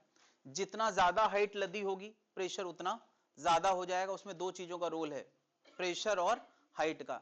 एरिया का रोल खत्म हो गया है। इसका मतलब ये सिलेंडर तुम का चाहे जितने एरिया का कंसीडर कर लो, इससे फर्क नहीं पड़ता है। क्या जनता इतनी बात समझ पा रही है? तो यार इस तरीके से हम ऐसा सिलेंड्रिकल कंटेनर, रेक्टेंगुलर कंटेनर का डिस्कशन बड़े इजीली समझ पा रहे हैं मैथमेटिकली। लेकिन यार ऐसा टेढ़ा मेढ़ा कंटेनर हो और कोई पूछे यार इस बी लिक्विड का प्रेशर कितना होगा, तो बड़ी दिक्कत है, क्योंकि बी के ऊपर जो लिक्विड है ना वो एक्सपोज्ड है ही नहीं, जैसे यहां पे एक्सपोज था। तो जो ये रूल है वो बी के लिए लगाना सीधे सीधे पॉसिबल नहीं है। तो बी के लिए प्रेशर हम कैसे निकालें? बी पता है कितनी गहराई पे है? बी टॉप लेवल से एच गहराई पे है। तो तुम यार क्या ए का प्रेशर तो निकाल सकते हो ना? बदर अगर एच गहराई पे ए है तो ए का प्रेशर तुम सीधे सीधे क्या लिखोगे? P not plus rho ji H. क्या इस बात पे किसी को दिक्कत नहीं होना चाहिए? अब मुझे बताओ, यहां मैं अगर एक लिक्विड के अंदर ऐसा सिलेंडर कंसीडर करूं तो ये राइट मूव करेगा, लेफ्ट मूव करेगा, या यहां भरा हुआ लिक्विड है तो यहीं का यहीं रहेगा? यहीं का यहीं रहना क्या इंडिकेट करता है कि इधर के सारे वेक्टर्स का नेट और इधर के सारे वेक्टर्स का नेट सेम होगा। और ये तभी हो सकता है जब ए और बी का प्रेशर, यानी ए के लिए मैथमेटिक्स वैलिड है, बी के लिए हम इसको क्वालिटेटिवली समझा सकते हैं कि बी का प्रेशर भी यही होगा। क्या जनता समझ पा रही है? यानी कल को अगर टेढ़ा मेढ़ा वेसल मिल जाए तो तुम्हें कौन सी हाइट चाहिए? सीधी सीधी वाली हाइट चाहिए, ग्रेविटी के अलोंग वाली हाइट चाहिए यार, ग्रेविटी के अलोंग वाली हाइट चाहिए, उससे हम प्रेशर तय कर सकते हैं।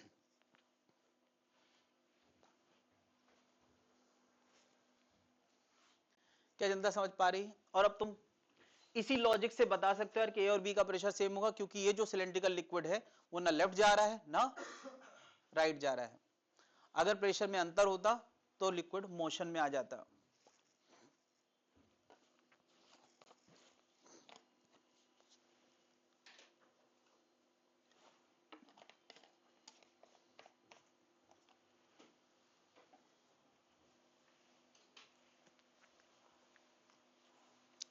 क्लियर है भाई लोग? तो ये कॉलम प्रेशर बोलते हैं इसको यार। ये कॉलम लदा है तो प्रेशर आएगा। हम किसी भी एरिया के कॉलम को कंसीडर करके वो प्रेशर एक्सप्लेन कर सकते हैं, और अब तो हम किसी भी जगह पे एक्सप्लेन कर सकते हैं, भले उसके ऊपर एक्सपोज्ड एरिया हो चाहे ना हो। डेरिवेशन हमने कैसे किया है? एक्सपोज्ड एरिया वाले कॉन्सेप्ट से। एटमॉस्फेयर का प्रेशर पी नॉट कंसीडर करके एक्सप्लेन किया है, बट हम प्रेशर कहीं का भी निकाल सकते हैं। सेम लेवल पे प्रेशर रुके हुए लिक्विड के लिए सेम होता है। क्लियर है भाई? अच्छा, मूव करता हुआ लिक्विड भी हो, जैसे मान लिया ये मूव करता हुआ लिक्विड है, तो क्या कॉलम कॉन्सेप्ट तो यहां भी काम करेगा? क्या इधर का लिक्विड, इधर का प्रेशर ये लिक्विड तय करेगा, और इधर का प्रेशर अगर एक्सपोज्ड एरिया कहीं मिल जाए तो ये रूल लगा सकते हैं। क्यों? ए और बी का प्रेशर अब सेम नहीं है, लिक्विड चल रहा होगा, बिल्कुल चल रहा होगा, लेकिन हम ए का प्रेशर और बी का प्रेशर तय कर सकते हैं। क्यों? ए के ऊपर ये लिक्विड लदा है, बी के ऊपर ये लिक्विड लदा है, तो वही तो प्रेशर क्रिएट कर रहा है। प्रेशर तब तक निकाला जा सकता है जब तक एक्सपोज्ड एरिया है, लेकिन ये जो रूल लगा रहे हैं इधर इधर का प्रेशर सेम होगा, ये तब तक लगाया जा सकता है जब तक लिक्विड रुका है। ये दोनों बात में अंतर समझो यार। अगर मैं कहूं बताओ ये H1 हाइट है, तो बताओ ए रीजन में प्रेशर कितना होगा? P not plus rho G H1। भाई पी नॉट ऊपर, इसका वेट। इस बी रीजन पे कितना प्रेशर होगा? रो जी H2। लेकिन क्या हम ए और बी का प्रेशर सेम कर सकते हैं? नहीं भाई, प्रेशर हमने पहले ही बता दिया, एक जगह ज्यादा है एक जगह कम है, तो इसका मतलब ये लिक्विड मोशन में होगा, तो अब ए और बी का प्रेशर सेम नहीं होगा। बात क्लियर है? डन।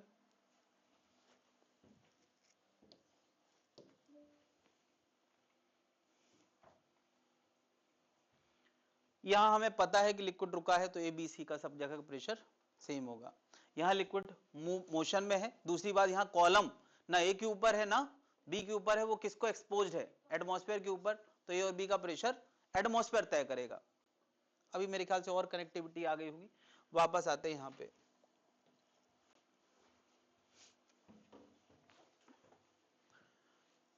तो यार बताओ ए और बी का प्रेशर सेम होगा क्या?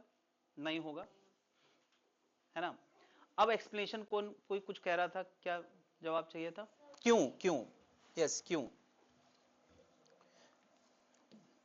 मैं अभी एक YouTube बना रहा हूं, और इधर वाला लिक्विड अलग डेंसिटी का है ρ2, और यहां वाला लिक्विड अलग डेंसिटी का है ρ1। ठीक है, मुझे बताओ इस ए रीजन के ऊपर कॉलम जो लदा है वो प्रेशर ए का तय करेगा, that will be P not plus ρ1 g H1। बताओ सेम लेवल पे बी का प्रेशर ρ2 जी H1। अभी दोनों का मैंने हाइट सेम रखा है, तो क्या सेम लेवल पे प्रेशर सेम है? नहीं है।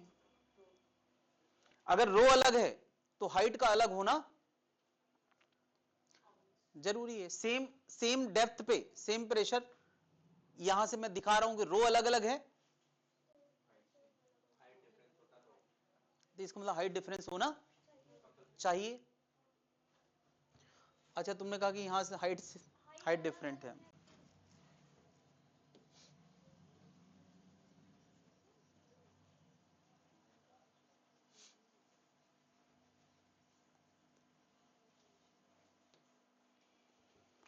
देखो C और D एक ही लिक्विड में है, तो C और D का प्रेशर सेम होगा। D का प्रेशर किस कॉलम से तय होगा? रो 2 से। तो D का प्रेशर क्या आएगा? P not plus rho G, rho 2 G H2, और इसका मैं H1 वैल्यू लिख देता हूं, ये H1 है और ये H2 है। चलो बताओ C का प्रेशर क्या लिखा जाएगा? वो आएगा P not plus row 1 G H1। Column concept सब जगह काम करेगा। P नॉट कैंसिल, तो मैं कह सकता हूं कि आएगा रो 1 H1 बराबर क्या? रो 2 H2, या इसको कोई rho 1 by rho 2 is equal to क्या लिख सकता है? H2 बाई H1, या कोई ये कह सकता है कि रो H के साथ इनवर्स रिलेशन में है। बात क्लियर है? इन दोनों का हाइट अलग होना जरूरी है, अलग होना जरूरी है, और अलग नहीं होगा तो प्रेशर सेम नहीं हो सकता, या फिर रो दोनों के क्या हो? अगर रो सेम हो जाएं तो हाइट भी सेम हो जाएंगे। अभी भी एक क्वेश्चन अनसुलझा है कि कंटिन्यूटी ब्रेक होने के बाद हम ए और बी का प्रेशर सेम क्यों नहीं कर सकते हैं? क्यों नहीं कर सकते हैं? ओके, चलो मैं इसको ओके। अच्छा मुझे बताओ, चलो मैं कहता हूं चलो थोड़ी देर के लिए मान लेते हैं कि ए और बी का प्रेशर सेम है, ठीक है? तो बताओ वहां से यहां पे जितना अंतर आएगा, यहां से यहां में वही अंतर आएगा या अलग आएगा? मैं अंतर की बात कर रहा हूं। यहां से कुछ प्रेशर में बदलाव आया है, यहां भी प्रेशर में बदलाव आया है, तो क्या ये बदलाव और ये बदलाव अलग होगा? क्यों? क्योंकि रो अलग अलग है। इतनी गारंटी हो गई। अब मुझे बताओ, तुम कह रहे हो कि ए और बी सेम माना है, तो फिर सी और डी अलग हो गए ना, यही फेल हो जाएगा। चलो क्लियर है भाई?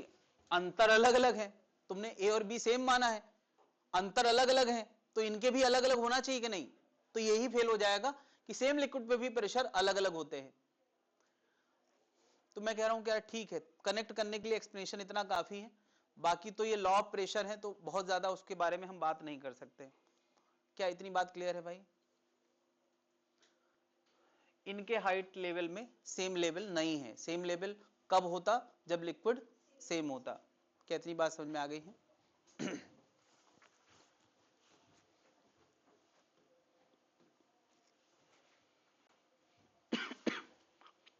अगली क्लास में सभी लोग आ रहे हैं?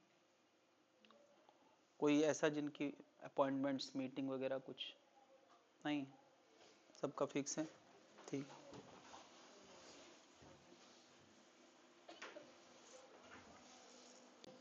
होता है, लास्ट आते आते बहुत सारे लोगों के एस्पिरेशंस डाउन हो जाते हैं, उनको लगता है अब क्या करें, कुछ नया शॉर्टकट, नए रास्ते ये सब अट्रैक्ट करने लगते हैं। फिर यूट्यूब का एक्सेस है, तरह तरह की स्कीमें आती हैं। अभी तुम लोग कुछ क्या बात कर रहे थे, क्या वन शॉट, वन शॉट, तो कुछ लोग क्या वन शॉट के लिए जैसे उनका 4 घंटे का लेक्चर है, 1.5 घंटे के हो, 1.5 घंटे के 3 लेक्चर हैं, तो आधे घंटे का जो ब्लैंक पीरियड है उसको एडिट कर दिया, ठीक है, तो बन गया 3 घंटे। 3 घंटे को मर्ज करके डाल दिया तो बन गया वन शॉट। था वो अलग ही अलग, वन शॉट बन गया। खैर, मैंने भी प्लान किया है कि 15 जनवरी से या 1 फरवरी से 2 महीने का क्रैश कोर्स चलेगा। हाँ, ये मैंने अभी तक कहा नहीं, इस पे विचार चल रहा है कि क्या करना चाहिए, क्योंकि क्रैश कोर्स इससे पहले बहुत पहले चलाया था मैंने, 3 साल पहले चलाया था, जब लेट एट हो गया था, एग्जाम लेट एट हो गया था ना एक बार कोविड पीरियड में, तब चलाया था। तो मैं सोच रहा हूँ यार क्या करूँ।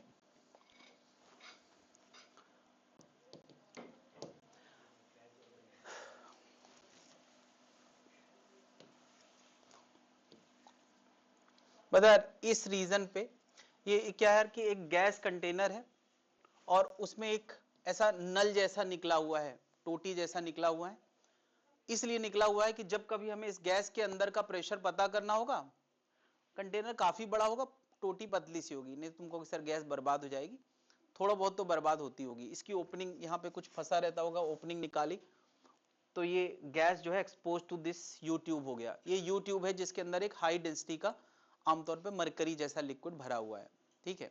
तो जब ये पूरा ट्यूब रहा होगा तो क्या सेम लेवल फ्लेक्सिबल है, चलो समझ लो फ्लेक्सिबल है, हमने ऐसे ट्यूब लगा दिया है। अगर हम पूरा यूट्यूब ऐसे सीधे रखते तो सेम लेवल पे प्रेशर सेम करने के लिए लिक्विड का लेवल टॉप लेवल सेम होता, लेकिन क्या अभी टॉप लेवल सेम नजर आ रहे हैं? नहीं, एक तरफ का डाउन है और एक तरफ का अप है। खैर क्या बताओ इस ए रीजन वाले लिक्विड का प्रेशर कौन तय कर रहा होगा?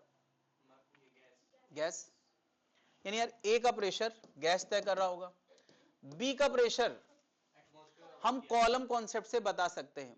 क्या बता सकते हैं?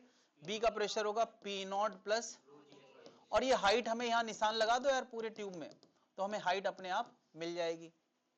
तो क्या हाइट मिल गई, एटमॉस्फेयर प्रेशर, तो हम ए का प्रेशर बता सकते हैं, और ए का pressure is same as what? Gas का प्रेशर। हमें यार गैस का प्रेशर बताना है, तो गैस का प्रेशर ये होगा।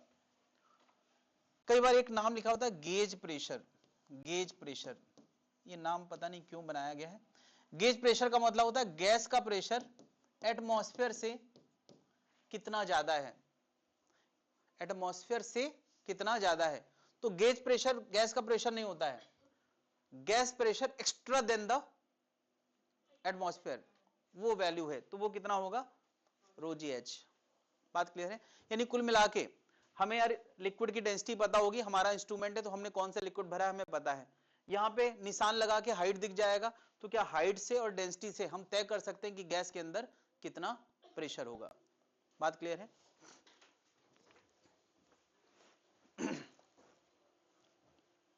इसको बोलते हैं मैनोमीटर। मैनोमीटर किस काम आता है? गैस का प्रेशर। तुम लोगों ने 9th-10th में मैनोमीटर का डिटेल्ड वर्किंग और स्ट्रक्चर सब पढ़ा होगा। यहां हम केवल मैथमेटिक्स पे इंटरेस्टेड हैं यार, क्योंकि क्वेश्चन सीधे सीधे आएंगे, उसमें उसकी क्रिया विधि पे क्वेश्चन नहीं आएंगे। अगला नाम क्या है? Barometer, not barometer.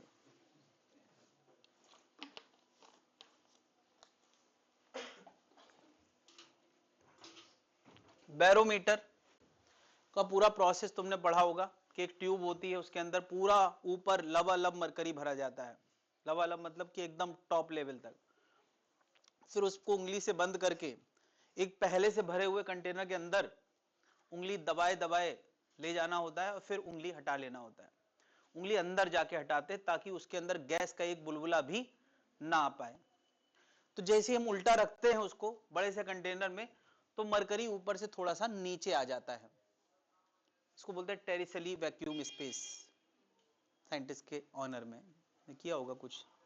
तो यहाँ एक वैक्यूम क्रिएट हो गया, यहाँ हवा बिल्कुल भी नहीं है, यहाँ किसी भी तरह का कोई मटेरियल मौजूद नहीं है, अगर अभी अभी तुमने बैरोमीटर तैयार किया है। ओवर द टाइम 2 घंटे 3 घंटे बाद इस मरकरी के ही कुछ मॉलिक्यूल वेपराइज होके वहां पहुंच जाते होंगे, यानी बैरोमीटर हमेशा एक जैसा नहीं रहता, कुछ दिन बाद फॉल्ट आने लगता है। नया नया बनाया है तो ये सही में वैक्यूम है, क्यों? अभी मरकरी का कोई भी वेपर ऊपर नहीं गया है, तो मरकरी की अपनी वेपर जाके उसको गैस बना देगी। तो नया नया बैरोमीटर बना है, तो यहां क्या होगा? अरे तुमने जब कहीं मौका ही नहीं दिया हवा जाने का, तो लिक्विड जब नीचे आएगा तो उसके अगल बगल कहीं से गैस जाने का जुगाड़ है क्या? तो ये क्या होगा? वैक्यूम होगा। यानी अगर कोई पूछे कि ये रीजन का प्रेशर क्या होगा? 0। आमतौर पर हमारा वास्ता कभी 0 प्रेशर से बढ़ता ही नहीं है ना। अगर तुम वास्ता रखना चाहते हो तो एक बड़ा सा ट्यूब लो, कम से कम 2 मीटर का, 3 मीटर का, 3 मीटर का, और उस 3 मीटर के ट्यूब को मरकरी से भर के मरकरी के कंटेनर पलटो और फिर मरकरी में डुबकी लगाओ इधर से, फिर यहां से होते हुए ऊपर चले जाओ। वो करने के लिए क्या बोलते हैं उसको? रोमांच, क्या बोलते हैं उसको? रोमांच के लिए। तो वो तुम्हारी आखिरी यात्रा होगी। क्यों? क्योंकि यार मरकरी एक तो खतरनाक लिक्विड है, पहली बात। दूसरी बात, वैक्यूम में हम लोग सरवाइव कर ही नहीं सकते। हमारे अंदर का प्रेशर 10 की पावर 5 पास्कल, 10 की पावर 5 समझते हो, 1 लाख न्यूटन पर मीटर स्क्वायर। ये विश्वास करने योग्य नहीं है। इस समय इस फ्लोर के 1 मीटर स्क्वायर के टाइल्स पे 1 बाई 1 पे इस 1 मीटर, इसमें 1 लाख न्यूटन इधर से लग रहा है और नीचे से भी लग रहा है, नीचे से भी लग रहा है, इसीलिए तो वो टिका है। एक तरफ से लगे तब पता चलेगा।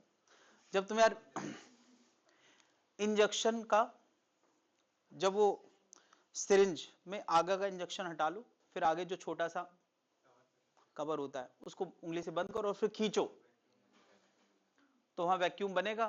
थोड़ा सा ही खींचोगे तुम्हारी इधर वाली उंगली पे कितना फर्क पड़ता है और इधर कितनी ताकत लगती है, सोच रहे हैं। जब वो इतना सा कुछ 1 सेंटीमीटर स्क्वायर एरिया है, सोचो इतना सा एरिया है, तब वैक्यूम क्रिएट करने में कितना फोर्स लगाना पड़ता है। तो सोचो यार, इतना बड़ा कोई सिरिंज बनाए, इतना बड़ा सिरिंज बनाए, किसने? तो उसको वैक्यूम में डाल दिया तुमने, तो क्या क्या हुआ था? नहीं मतलब मच्छर फटा था, तो छोड़ा क्या तुमने? तुमने छोड़ा क्या? मार दिया? हाँ यार, कम से कम इंसान नहीं पहुंचा तो मच्छर को तो पहुंचाओ, फर्स्ट स्टेप।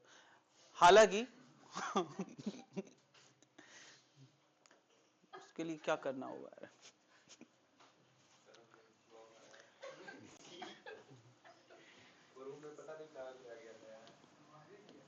वो खुद ही गिर के मर गया था और मैंने मार इस पे कोई बड़ी बात नहीं, मेरी वाइफ ने कल मारे 3। वो चिपकने वाला ग्लू वाला कुछ मंगाया था, मैं उससे बहुत नफरत करता हूँ, बट मंगा लिया, उनका बहुत परेशान कर रखा है, तो मैं ये लगाने वाली हूँ। मैं तो पिंजरा इंजरा 2-3 लेके ला के रखा हूँ, उसमें रोटी लगाने का काम भी मैं ही करता हूँ, ताकि मारना ना पड़े, ताकि मारना ना पड़े। लेकिन नहीं फंस रहे, तो अब लास्ट हथियार, उससे पहले तो और ज्यादा खतरनाक तरीके यूज किए गए। खैर, तो ये सब नहीं करो यार। हाँ भाई, तो यहाँ वैक्यूम होता है जीरो प्रेशर। जीरो प्रेशर मतलब कि तुम समझ सकते हो जीरो प्रेशर कितनी खतरनाक चीज है। इतनी खतरनाक चीज है कि मतलब बहुत खतरनाक। A region, B region. A region expose to the atmosphere है और बी रीजन कॉलम के प्रेशर में है। तो तुम यार अंतर समझ लो यार, बी रीजन के ऊपर इतना कॉलम जो प्रेशर क्रिएट कर रहा होगा, ए रीजन का एटमॉस्फेयर उतना ही प्रेशर दे रहा होगा। भाई बी को प्रेशर देने वाला कौन है? ये कॉलम। हाँ, इस बार अच्छी बात है, ऊपर जीरो प्रेशर है, तो लॉ ऑफ प्रेशर से हम गारंटी से कह सकते हैं, क्योंकि ए और बी एक ही लेवल के पॉइंट हैं, दोनों रुके हुए हैं, तो क्या यार बी का प्रेशर ए के प्रेशर के इक्वल होगा कि नहीं? ओके, हमें यार ए का प्रेशर जानना है, एक्सपोज टू द जो एयर पॉइंट है उसका प्रेशर जाना है, यानी किसका जानना है? एटमॉस्फेयर का। तो हम कैसे जान सकते हैं यार बी के प्रेशर? बी का प्रेशर किस कॉलम ने क्रिएट किया है? मरकरी कॉलम ने, तो होगा रो मरकरी जी इंटू एच प्लस जीरो। जब तक ये जीरो है तब तक, अगर इसमें वेपर क्रिएट हो जाए तो जीरो नहीं रहेगा, तो ये हाइट कम दिखाने लगेगा फॉर द सेम प्रेशर, यानी एटमॉस्फेयर वही है, मगर अगर फॉल्ट आ जाए तो ये जीरो नहीं रहेगा, तो हाइट। चलो अभी थोड़ा और समझाते हैं। तो यार बताओ, इससे हम क्या पता कर लेंगे कि इस समय एटमॉस्फेयर का प्रेशर क्या है? तो तुम कहोगे सर एटमॉस्फेयर प्रेशर तो हमें वैसे ही पता है, 1 एटमॉस्फेयर होता है। कितना होता है? हाँ, 1.01 इंटू 10 की पावर 5, इसी को 1 एटमॉस्फेयर कहते हैं। रो मरकरी भी पता है 13.6 इंटू 10 की पावर 3, जी भी पता है ना? ये सब रखोगे तो पता है हाइट का आंसर कितना आता है? हाइट का आंसर आता है 0.76 मीटर, या इसको क्या लिख सकते हैं 76 सेंटीमीटर, या हम इसको कितना लिख सकते हैं 76 mm। तो अगर 760 mm तक पारा चढ़ा हुआ है, एक ये पारा चढ़ा हुआ है, ये कहावत सुनिए मतलब कि नहीं? आई मीन लोग पारा चढ़ा हुआ को मतलब कैसे दिखाते हैं कि दिमाग का प्रेशर ज्यादा है, तो ये इसी से आई है, साइंस से निकला है सब कुछ, सीसी साइंस से निकला। कितनी चीजें साइंस से निकलती हैं यार, हमारी रोजमर्रा की चीजों में नहीं कहते कि आज उसका पारा चढ़ा हुआ है, तो पारा मतलब मरकरी चढ़ा हुआ है, मतलब कि प्रेशर उसका ज्यादा है, ये है मतलब, यहां से कहावत आई है। तो 760 mm तक का पारा चढ़ा हुआ है, तुम्हें पूछना चाहिए तुरंत कितना पारा चढ़ा हुआ है। अगर 760 mm है तब तो ये तो नॉर्मल है, ये तो होता ही है, उससे ज्यादा है तो फिर कहेंगे हाँ पारा चढ़ा हुआ है। बस तो अगला क्वेश्चन तुम्हारा क्या होगा, कितना चढ़ा हुआ है। मैग्नीट्यूड पे बात करते हैं यार साइंस वाले लोग, है ना।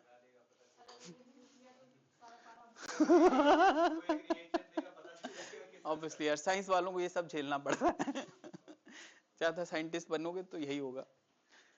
तो यार 760 mm तक पारा चढ़ा है, इसका मतलब वो है जो हम जानते हैं।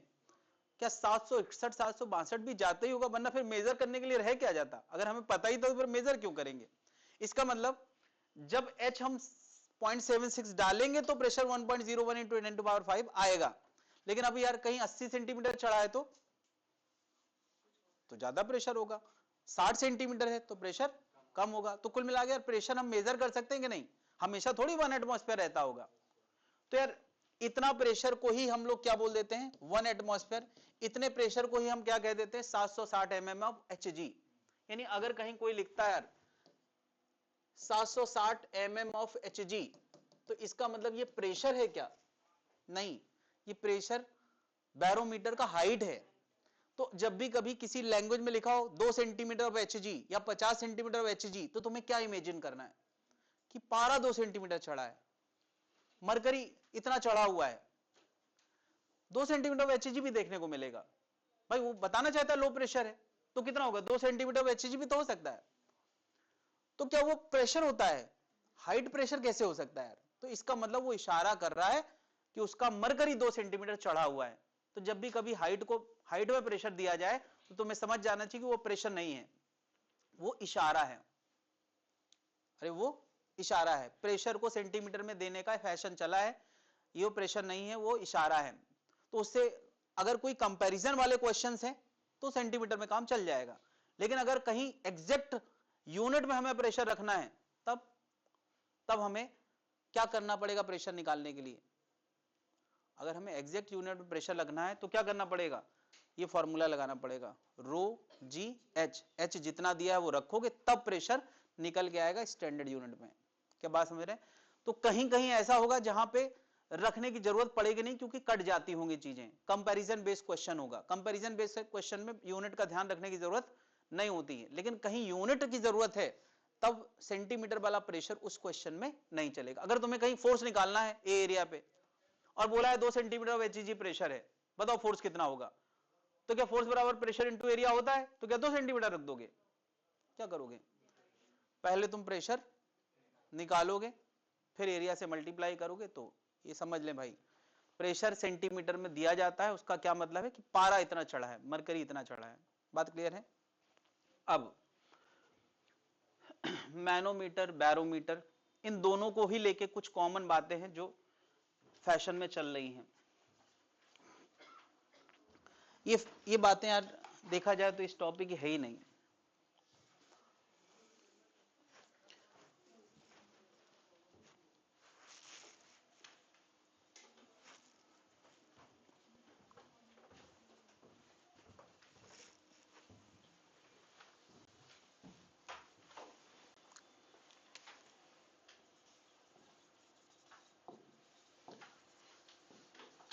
चलो यार बैरोमीटर की बात करते हैं। फॉल्टी बैरोमीटर से मेरा मतलब क्या है कि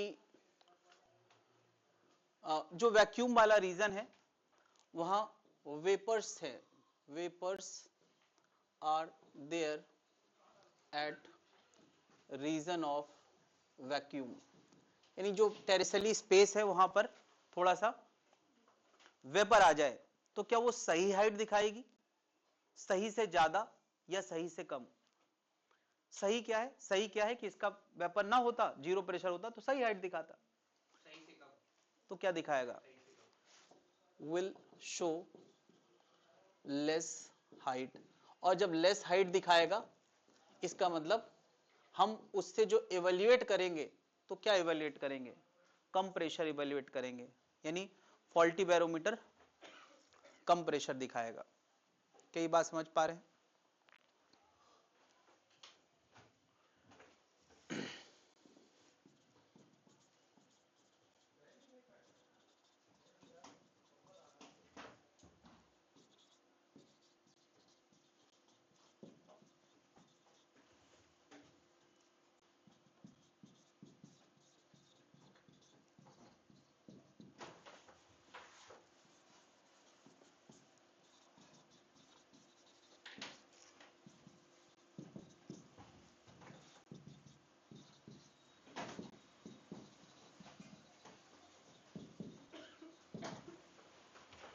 एक लिफ्ट के अंदर बैरोमीटर रखा है जो कि नीचे एक्सलेट कर रही है। बताओ अगर लिफ्ट नीचे एक्सलेट कर रही है तो इस फ्रेम ऑफ रेफरेंस में जी की इफेक्टिव वैल्यू कितनी होती है? और अगर ऊपर एक्सलेट कर रही है तो जी प्लस ए होता है, और अगर यूनिफॉर्म है या रेस्ट पे है तो जी इफेक्टिव जी होता है। ये बात सबको पता है। बताओ जब लिफ्ट से तुम नीचे या ऊपर जाते हो तो क्या तुम्हें प्रेशर वाइज कोई अंतर महसूस होता है? हाँ बिल्कुल नहीं। हम लिफ्ट के अंदर खड़े होते हैं, चैन से सांस लेते, कोई फर्क नहीं पड़ता है। तो फर्क किस बात का? वो तो नॉर्मल एक्शन का फर्क होता है, प्रेशर का फर्क थोड़ी पड़ता है। फटने लगते हैं क्या हम लोग? नहीं ना। तो इसका मतलब क्या है? प्रेशर में कोई अंतर नहीं आता है। जी की इफेक्टिव वैल्यू बदल गई। अगर यहां कोई बैरोमीटर रखा हो तो बैरोमीटर सही हाइट दिखाएगा, सही से ज्यादा या सही से कम? मेरा क्वेश्चन है, सही दिखाएगा या सही से? हाँ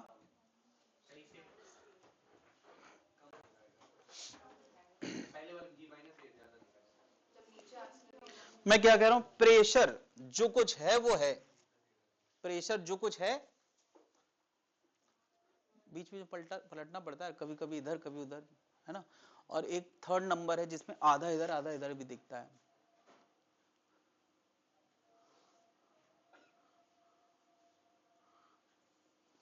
एक थर्ड नंबर भी है जिसमें आधा इधर दिखता है। पता नहीं ये प्लांट है कि नहीं है, चलो अभी नहीं है, कर लेंगे। मैं क्या कह रहा हूं, प्रेशर जो है वो है, क्या बदल गया है? जी हो गया है कम।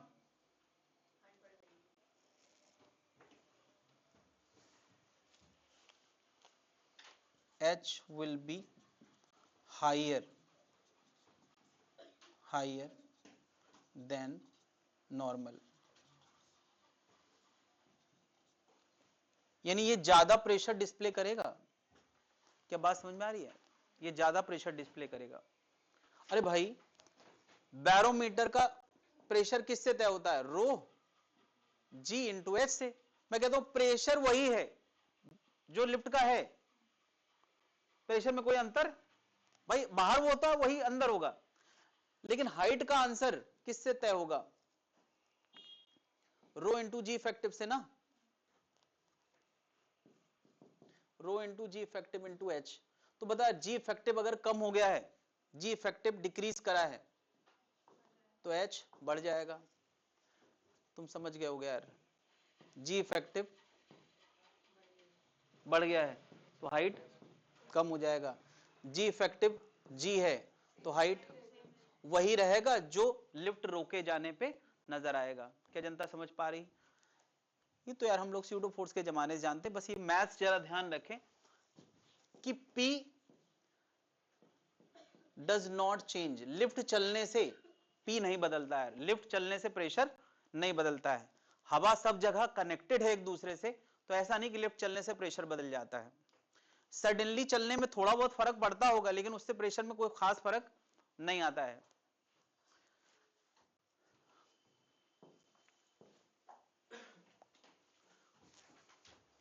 अच्छा बताओ, धागा टूट गया, धागा टूट गया, स्ट्रिंग ऑफ लिफ्ट ब्रेक कर गई, तो बताओ लिफ्ट किस एक्सेलेरेशन से नीचे जाएगी? तो बताओ जी की इफेक्टिव वैल्यू इस फ्रेम में क्या हो गई? 0। यानी वेटलेसनेस वाला माहौल बन जाता है जो सैटेलाइट में सुनीता विलियम्स को महसूस होता है, वो रुकी हुई लिफ्ट में मरने से पहले हमें महसूस होगा, क्योंकि जब नीचे गिरी था तो बात समझ रहा है? जी इफेक्टिव 0, जी इफेक्टिव 0, इस फ्रेम ऑफ रेफरेंस में जी इफेक्टिव थोड़ी देर के लिए क्या हो जाएगा 0, और उसके बाद अंधेरा छा जाएगा लाइफ में, लाइफ खत्म, जी इफेक्टिव 0। तो बता इस केस में बैरोमीटर के साथ क्या होगा? मैं गिरने के बाद की बात नहीं कर रहा, मैं गिरने से ठीक पहले की बात कर रहा हूं।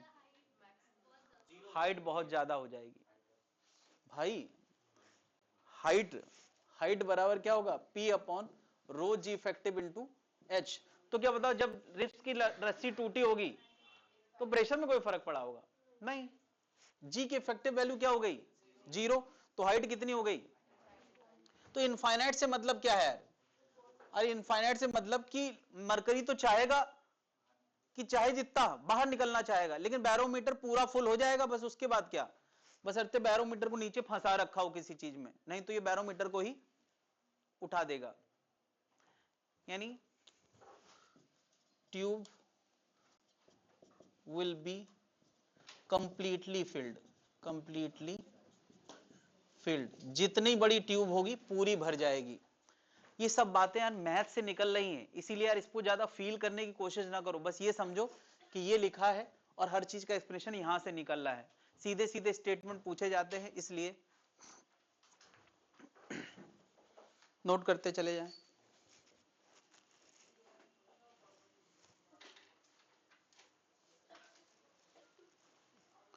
अरे यार तुम भी बता नहीं रहे हो, कैमरा इधर है।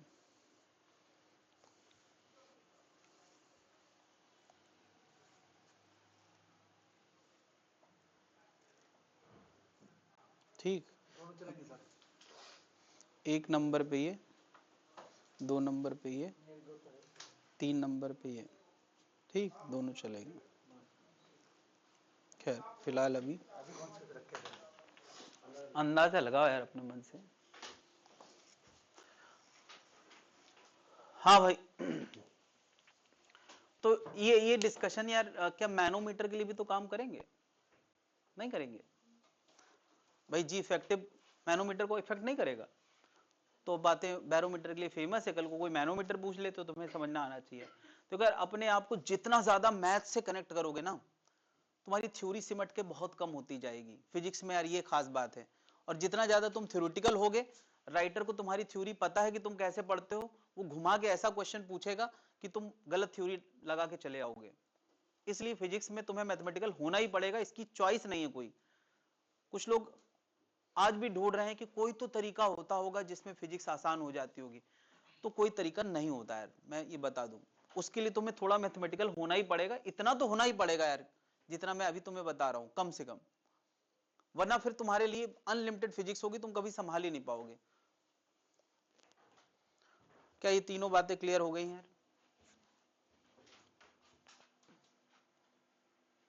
चलो एक क्वेश्चन, ये एक कंटेनर है, ये कंटेनर का टिल्टेड व्यू दिया है, ये एकदम टॉप व्यू दिया है, फ्रंट व्यू दिया है।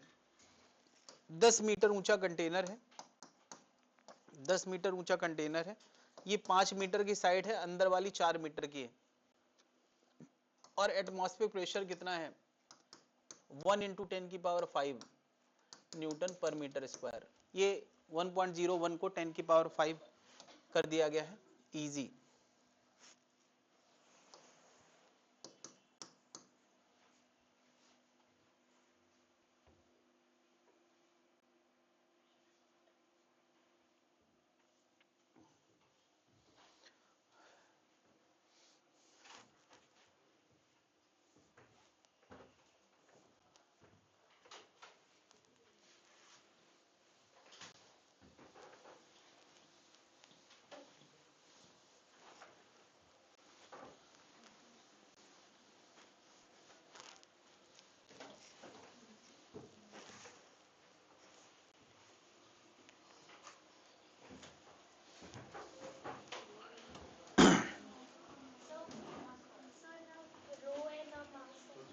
ठीक है, ये रो वाटर है, रो वाटर होता है 10 की पावर 3 किलोग्राम पर मीटर क्यूब। और कुछ चाहिए?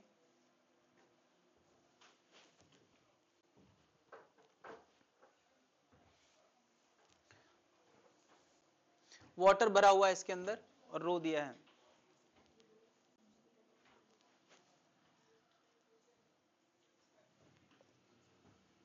हो गया?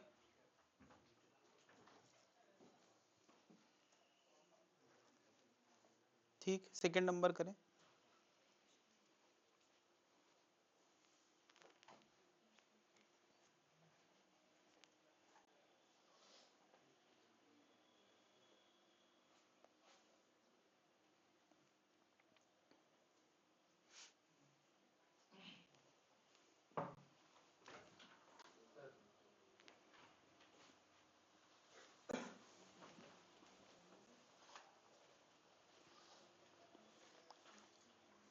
यूनिट भी लिखा करो यार, प्रेशर और force.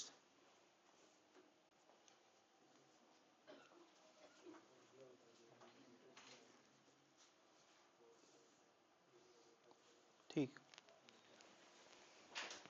Pressure at the bottom P not plus rho ji H,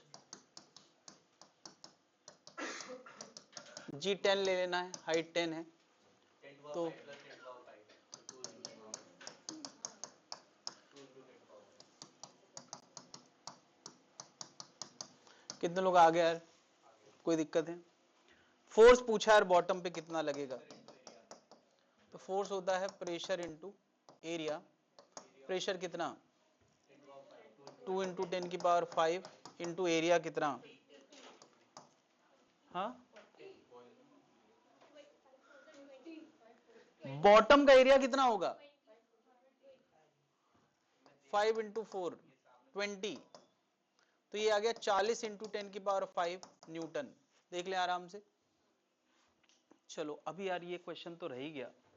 question number 3,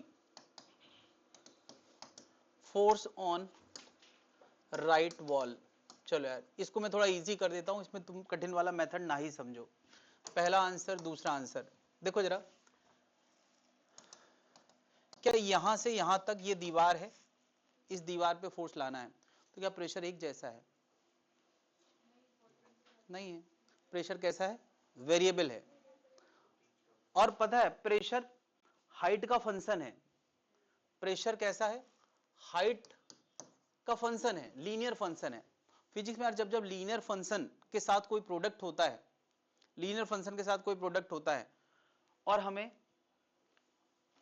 उस वेरिएबल चीज को एक सोचना हो तो हम बीच का सोच लेते हैं। वेरिएबल चीज को अगर हमें एक सोचना हो तो हम बीच का सोच लेते हैं। जैसे एक रॉड नीचे से ऊपर तक अपना मास यूनिफॉर्मली डिस्ट्रीब्यूट करता है तो हम पोटेंशियल जी लाने के लिए mgh/2 कर देते थे। यहां क्या करेंगे? फोर्स बराबर प्रेशर इंटू एरिया होता है, तो एरिया तो कोई डाउट है नहीं। एरिया कितना बताओ इधर का? 10 इंटू 4। यार एरिया का फॉर्मूला लंबाई गुणा चौड़ाई होती है, लेंथ इंटू विड्थ। कोई दिक्कत हो तो यार पूछा करो। मैं ये मान ले रहा हूं यार कि ये एक लेंथ है एक विड्थ है, ये एरिया है दीवार का। राइट वॉल यानी इस दीवार का, कोई दिक्कत है यार? तो एरिया ये है। प्रेशर क्या लें इस पे डाउट है, तो क्या लेंगे? ये जो बीच का प्रेशर है ना यार, मिडिल वाला, हमें मिडिल वाला प्रेशर ले लेना है तो आंसर सही आएगा। लेकिन सही तरीका क्या है? सही तरीका इंटीग्रेशन है।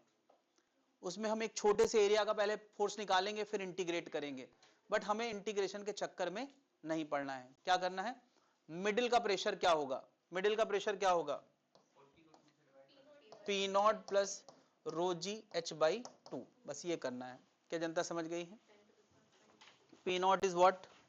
10 की पावर 5 रो 10 की पावर 3 जी 10, हाइट की जगह 5 आ जाएगा और इंटू 40। 1.5 इंटू 10 की पावर 5 इंटू 40, तो ये 60 इंटू 10 की पावर 5 आ जाएगा। कंफर्म करें जरा।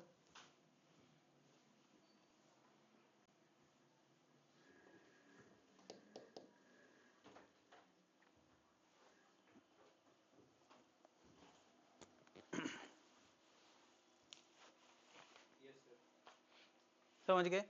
अगर इस दीवार पे लाना है तो क्योंकि प्रेशर बदलता हुआ है तो हमें बीच का प्रेशर लेना होता है, ये बात हमें ध्यान रखना पड़ेगी, वरना इंटीग्रेशन तो इंटीग्रेशन से हमने अब तक अपने आप को बचा के रखा है और आगे भी बहुत कम लिमिटेड यूज करेंगे।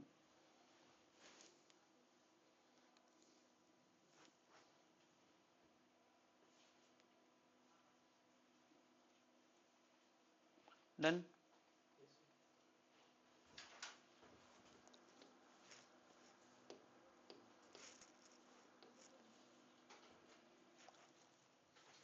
पेज पलटे जरा, अगला क्या दिया है?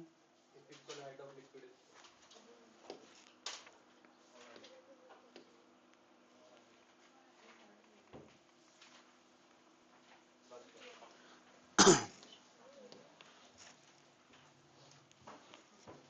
Equal height of liquid is poured. तीनों वेसल पे इक्वल हाइट का लिक्विड भरा गया है, इधर इधर इधर, तीनों में बराबर हाइट का लिक्विड भरा गया है।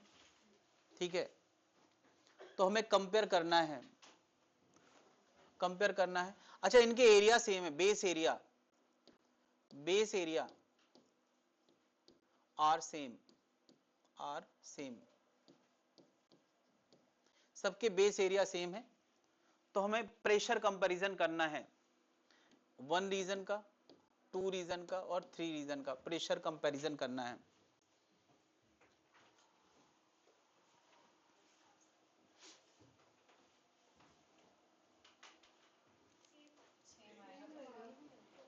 तो जवाब है P1 बराबर P2 बराबर P3 होगा, P3।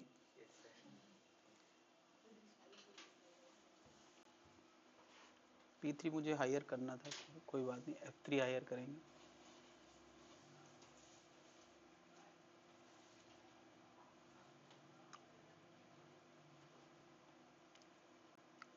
चलो,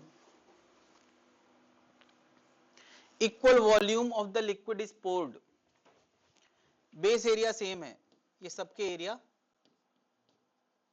बेस एरिया सेम है। Equal volume of liquid is poured, तो फिर से यार P1, P2 और P3 में कंपैरिजन करना है। Equal volume of liquid is poured, P3 is more than हुआ ना यार, P3 ज्यादा। height उसमें ज्यादा हो जाएगी। तो यार यहां जितना वॉल्यूम डाला है यहां उतना ही वॉल्यूम डालेंगे और यहां उतना ही वॉल्यूम डालेंगे, तो कहां हाइट ज्यादा रहेगी? अरे ये सकरा होता चला गया है, ये फैलता चला गया है, ये कम होता चला गया है। तो यार देखो, इसमें कमी हाइट पे उतना वॉल्यूम एडजस्ट हो जाएगा, इसमें थोड़ा ऊंचा रहेगा और इसमें सबसे ज्यादा ऊंचा रहेगा। और प्रेशर किसी पॉइंट पे 1 2 3 किसी पॉइंट का प्रेशर वर्टिकल हाइट से तय होता है, क्या ये हमने देखा है कि नहीं? तो इसका मतलब सबसे ज्यादा प्रेशर कहां होगा? P3 पे। बात क्लियर है? कहीं तो ज्यादा हुआ है।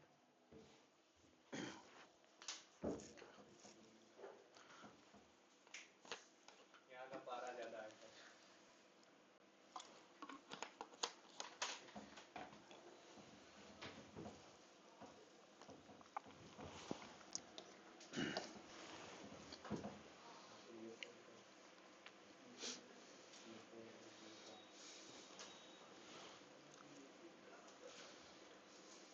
अच्छा बता यार, फोर्स एट बॉटम पूछा जाए तो? प्रेशर जिसका ज्यादा उसका बहुत ज्यादा। ऊपर वाले में फोर्स सेम होंगे, नीचे वाले में जिसका प्रेशर ज्यादा उसका, क्योंकि यार force equal to pressure into area होता है। तो यही बात है, फोर्स को लेके भी पूछी जा सकती है। तुम्हारा दिमाग प्रेशर में जाना चाहिए। क्लियर है?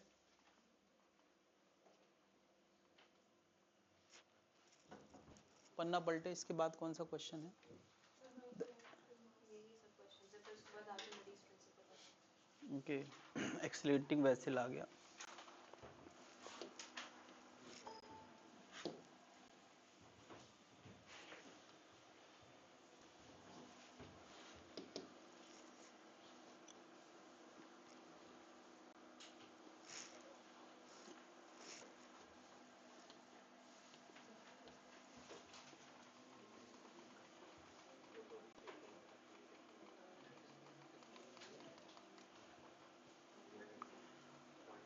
तो आमतौर पर यार अगर हम लोग जमीन पे लिक्विड का कंटेनर रखते हैं तो लिक्विड के सारे मॉलिक्यूल अंदर जाना चाहते हैं अर्थ के सेंटर की तरफ ड्यू टू ग्रेविटी।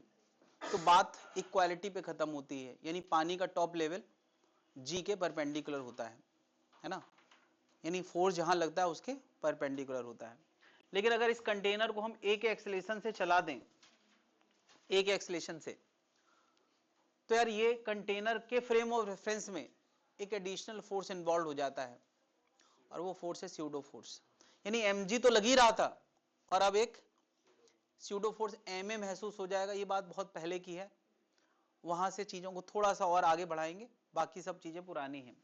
तो यार अब नेट फोर्स की डायरेक्शन mg और ma दोनों के इफेक्ट में ऐसी तिरछी आएगी, और तिरछी आएगी तो इसकी सरफेस भी नए तरीके से टिल्ट हो जाएगी, है ना। पुराने वाले से इसके अंदर कुछ एंगल आ जाएगा।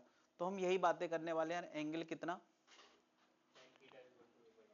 ठीक है, थीटा कितना,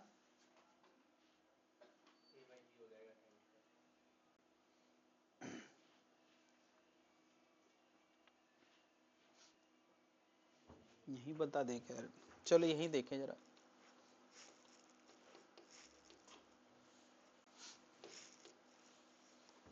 बताए जरा, इस फ्रेम ऑफ रेफरेंस में अगर कोई बैठा हो तो क्या कहेगा कि किसी एम मास के ड्रॉप पे mg लग रहा है और क्या लग रहा है, ma लग रहा है, ठीक है।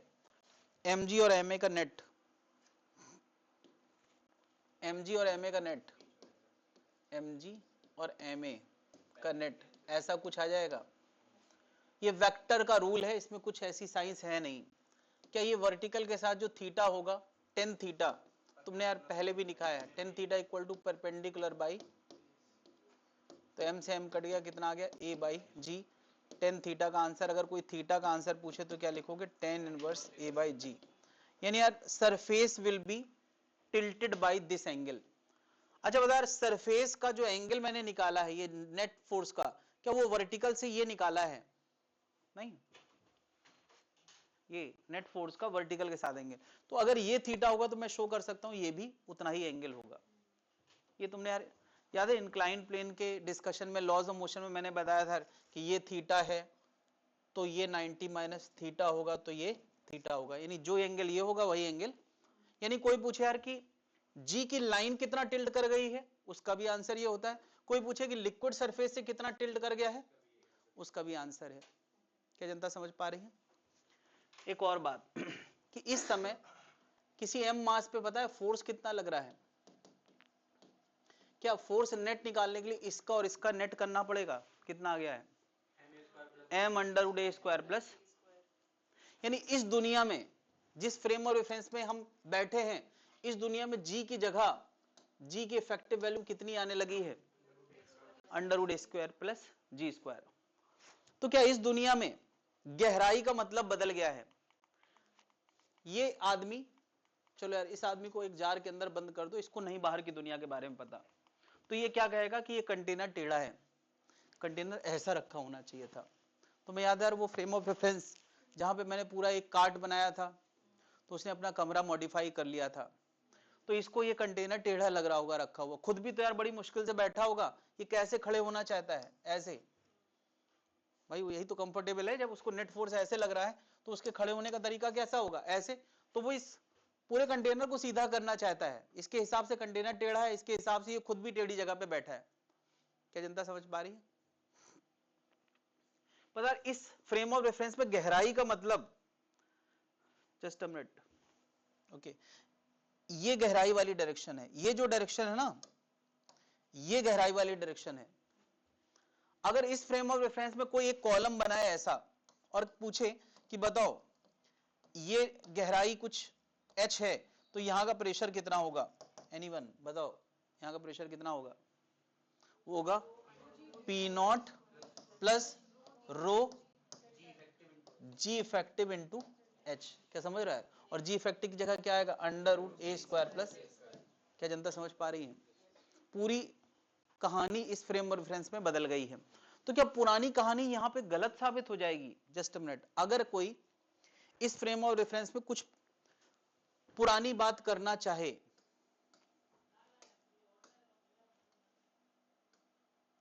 देखो यार, ऐसा कंटेनर है और लिक्विड इस फ्रेम में ऐसा हो गया है, टेढ़ा हो गया है, और मैं कह दूं क्या मैं यहां पे ऐसा कोई कॉलम बनाऊं और इस जगह का प्रेशर पूछूं ए पॉइंट का, तो क्या यहां पर ए पॉइंट का प्रेशर पीए हम पुराने कॉन्सेप्ट से लिख सकते हैं या नहीं? तो इसमें भी कुछ एक्सप्लेनेशन इन्वॉल्व है, बट मैं तुम्हें अश्योर करता हूं कि वर्टिकल हाइट ये क्या जी के अलोंग वाली हाइट है, तो यहां का प्रेशर तुम P not plus rho ji H लिख सकते हो। यहां के प्रेशर से यहां के प्रेशर में इतना अंतर है, ये जी के अलोंग वाली गहराई पे जी का रूल लगा सकते हो, कॉलम कॉन्सेप्ट, कि वो कॉलम क्या बता रहे, एमजी का फोर्स तो अभी भी इधर लग रहा है, तो इस लाइन के अलोंग एमजी ही है, और जो साइड वाइज एमए आया है वो क्या इस लेयर पे फोर्स बढ़ा रहा होगा? क्या इस कॉलम पे एमजी लग रहा है और एमए लग रहा है, तो एमजी इस लेयर का फोर्स बढ़ाएगा या एमए बढ़ाएगा? एमजी बढ़ाएगा। तो इसका मतलब अगर कोई वर्टिकल हाइट दे दे तो पुराना रूल काम करेगा। लेकिन अब यहां एक नया रूल और आ गया है। नया रूल क्या? अगर कोई ऐसा कॉलम बना दे ऐसा, और कह दे ये 1 पॉइंट है और ये 2 पॉइंट है, क्या 1 और 2 पॉइंट का प्रेशर सेम होगा या नहीं?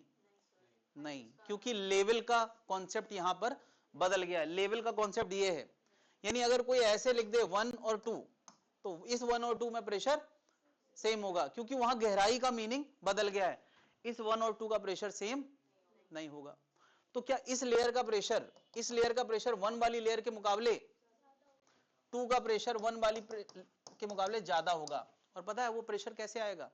क्या इस कॉलम को साइड की तरफ एमए लग रहा होगा? यार जैसे यहां mg लगता है, यहां क्या लग रहा है? तो यहां का pressure P1 plus rho into L होगा। ये एल लेंथ है ना, तो यहां g की जगह पता है क्या आ जाएगा? a। यानी यहां पे यार तीन कॉन्सेप्ट लग रहे हैं। कौन से तीन? g वाली गहराई, ए वाली गहराई। ये कौन वाली गहराई है? ए वाली, क्योंकि ये ए से आगे चल रहा है, तो क्या इस फ्रेम ऑफ रेफरेंस में एक जी वाली गहराई है और एक ए वाली गहराई। जी वाली गहराई में जी के लिए रूल है, ए वाली गहराई में ए वाला रूल है, और जी इफेक्टिव वाली गहराई में जी इफेक्टिव वाला रूल है। तीन रूल प्रेशर आने के लिए काम करेंगे। क्या जनता समझ पा रही है?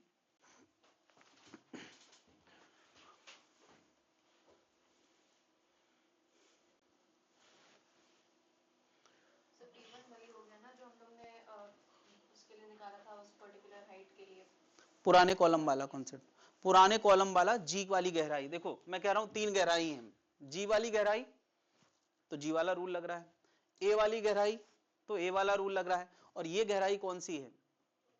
जी इफेक्टिव वाली गहराई, तो जी इफेक्टिव वाला रूल लग रहा है। यहां तीनों रूल काम करेंगे। क्या जनता समझ पा रही? जब जहां जैसी जरूरत पड़े वैसे इसको हम लगा सकते हैं। सर यहाँ पे P2 के लिए यहाँ पे जहाँ पे जो for same line as नहीं लगा सकते बेटा। नहीं मैं कह रही हूँ कि आपने जो P1 प्लस वो लिखा है, तो सर उधर बिकॉज एटमॉस्फेरिक प्रेशर डायरेक्टली नहीं लग रहा है, तो अच्छा ये सॉरी बिल्कुल लगा सकते हैं।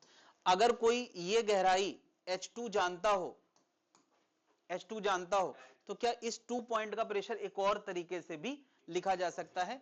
The P2 will be P0 plus rho G H2। ये जी वाली गहराई वाले तरीके से भी लाया जा सकता है और इस तरीके से भी लाया जा सकता है। लिख सकते हैं, जी वाली गहराई पे है ना, लिख सकते हैं।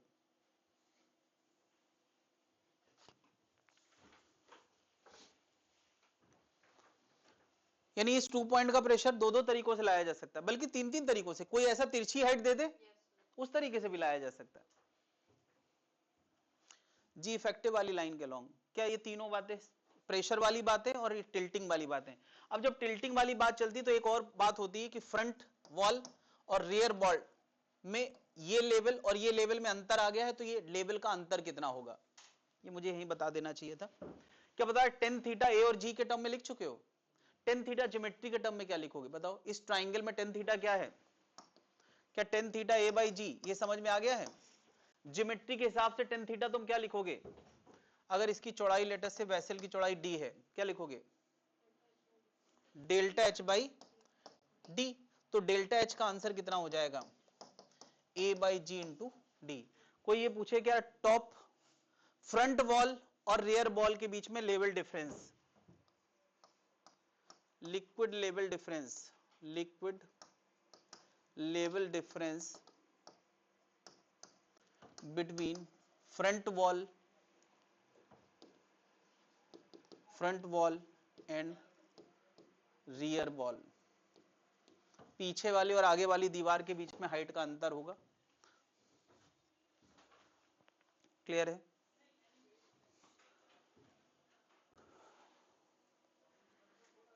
इसके बाद आर्किमिडीज होगा। ठीक है, तो यहां तक first section laws of pressure के सारे क्वेश्चंस करके आना है। ठीक है, एक्सेलेरेशन वाला शायद ही कोई सेक्शन बना होगा।